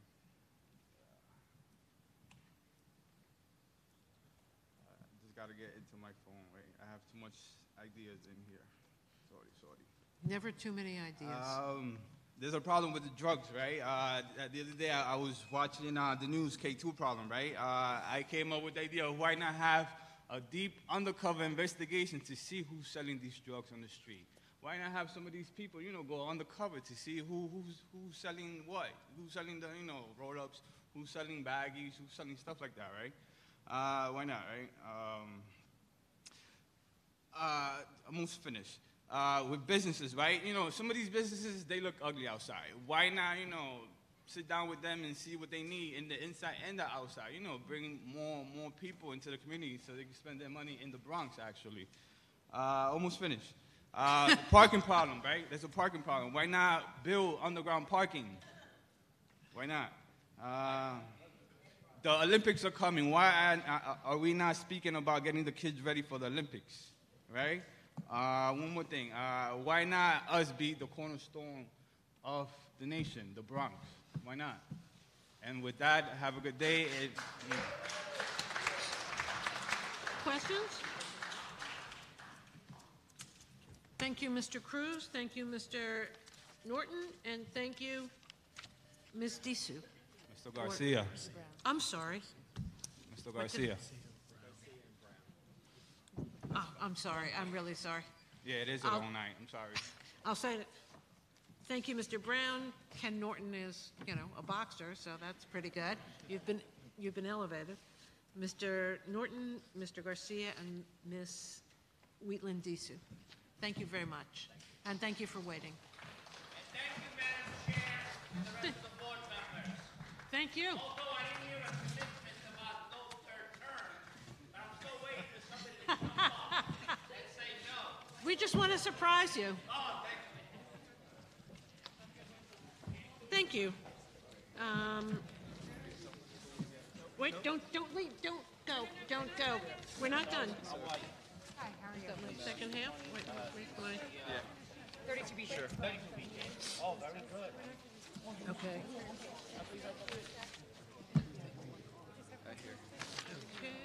Well, you didn't come from Manhattan. Sticking page. Okay. Next order of business. Well, I have to ask Visit them. us on our website, and then it's next order of business. Is there anyone else from the public who wishes to testify and whose name I haven't called? Hearing none, seeing none, I will now close the public hearing. I thank everyone for attending, sharing your thoughts and ideas with us, and encourage you to continue to do so throughout this process. For those of you who said you would send us copies of your testimony or further thoughts, we'll be looking for them. And remember to visit our website, follow us on Twitter and Facebook. I will now move on to our next order of business, which is the Commission's adoption of the minutes of our July 16th organizational meeting, which have been previously provided to the Commissioners and are available in draft form on the Commission's website. Do I hear a motion to approve? Motion. Second? Discussion? That's a joke. Therefore, all those in favor? Aye. Opposed? The motion carries. Now I note for the record that we received a letter from Jeff Metzler resigning as Executive Director of the Commission. You have received in your briefing materials biographical information. I'm sorry. On the current Commission staff, including that of Ed Atkin. I will entertain a motion that the Commission appoint Ed as our new Executive Director and delegate to him authority to conduct the day-to-day business of the Commission, including the ability to appoint other staff members as may be necessary to assist the Commission in its work, to establish policies and procedures for staff members necessary to ensure the professional and orderly conduct of the staff's work, as well as the ability to accept any and all services, facilities, or funds on behalf of the Commission in accordance with Section 36 of the New York State Municipal Home Rule Law. Is there a motion? Motion. Second? Second. Discussion?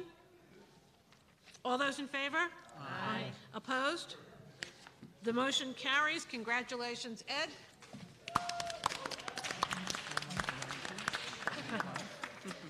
Our next hearing will be in Brooklyn this coming Monday, September 17th at 6 p.m. in the Founders Auditorium at Medgar Evers College, which is located at 1650 Bedford Avenue in Crown Heights. For those of you who are interested, prior to that point, Commissioner Albanese will be giving a brief discussion with Cable Access in Brooklyn, as Commissioner Vaca did last week before the Bronx hearing.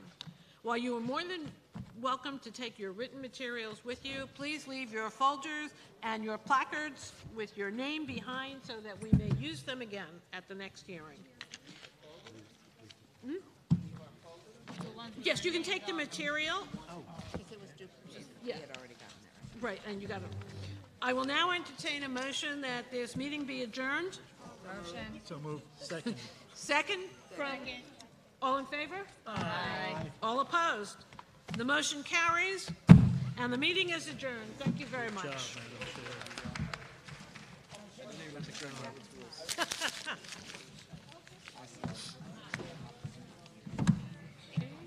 Have a great night. See you next week. Yeah. Very good job. You know, I think we are going to have to talk, I think, about the CCRB issue or about, I don't want to work with CCRB, but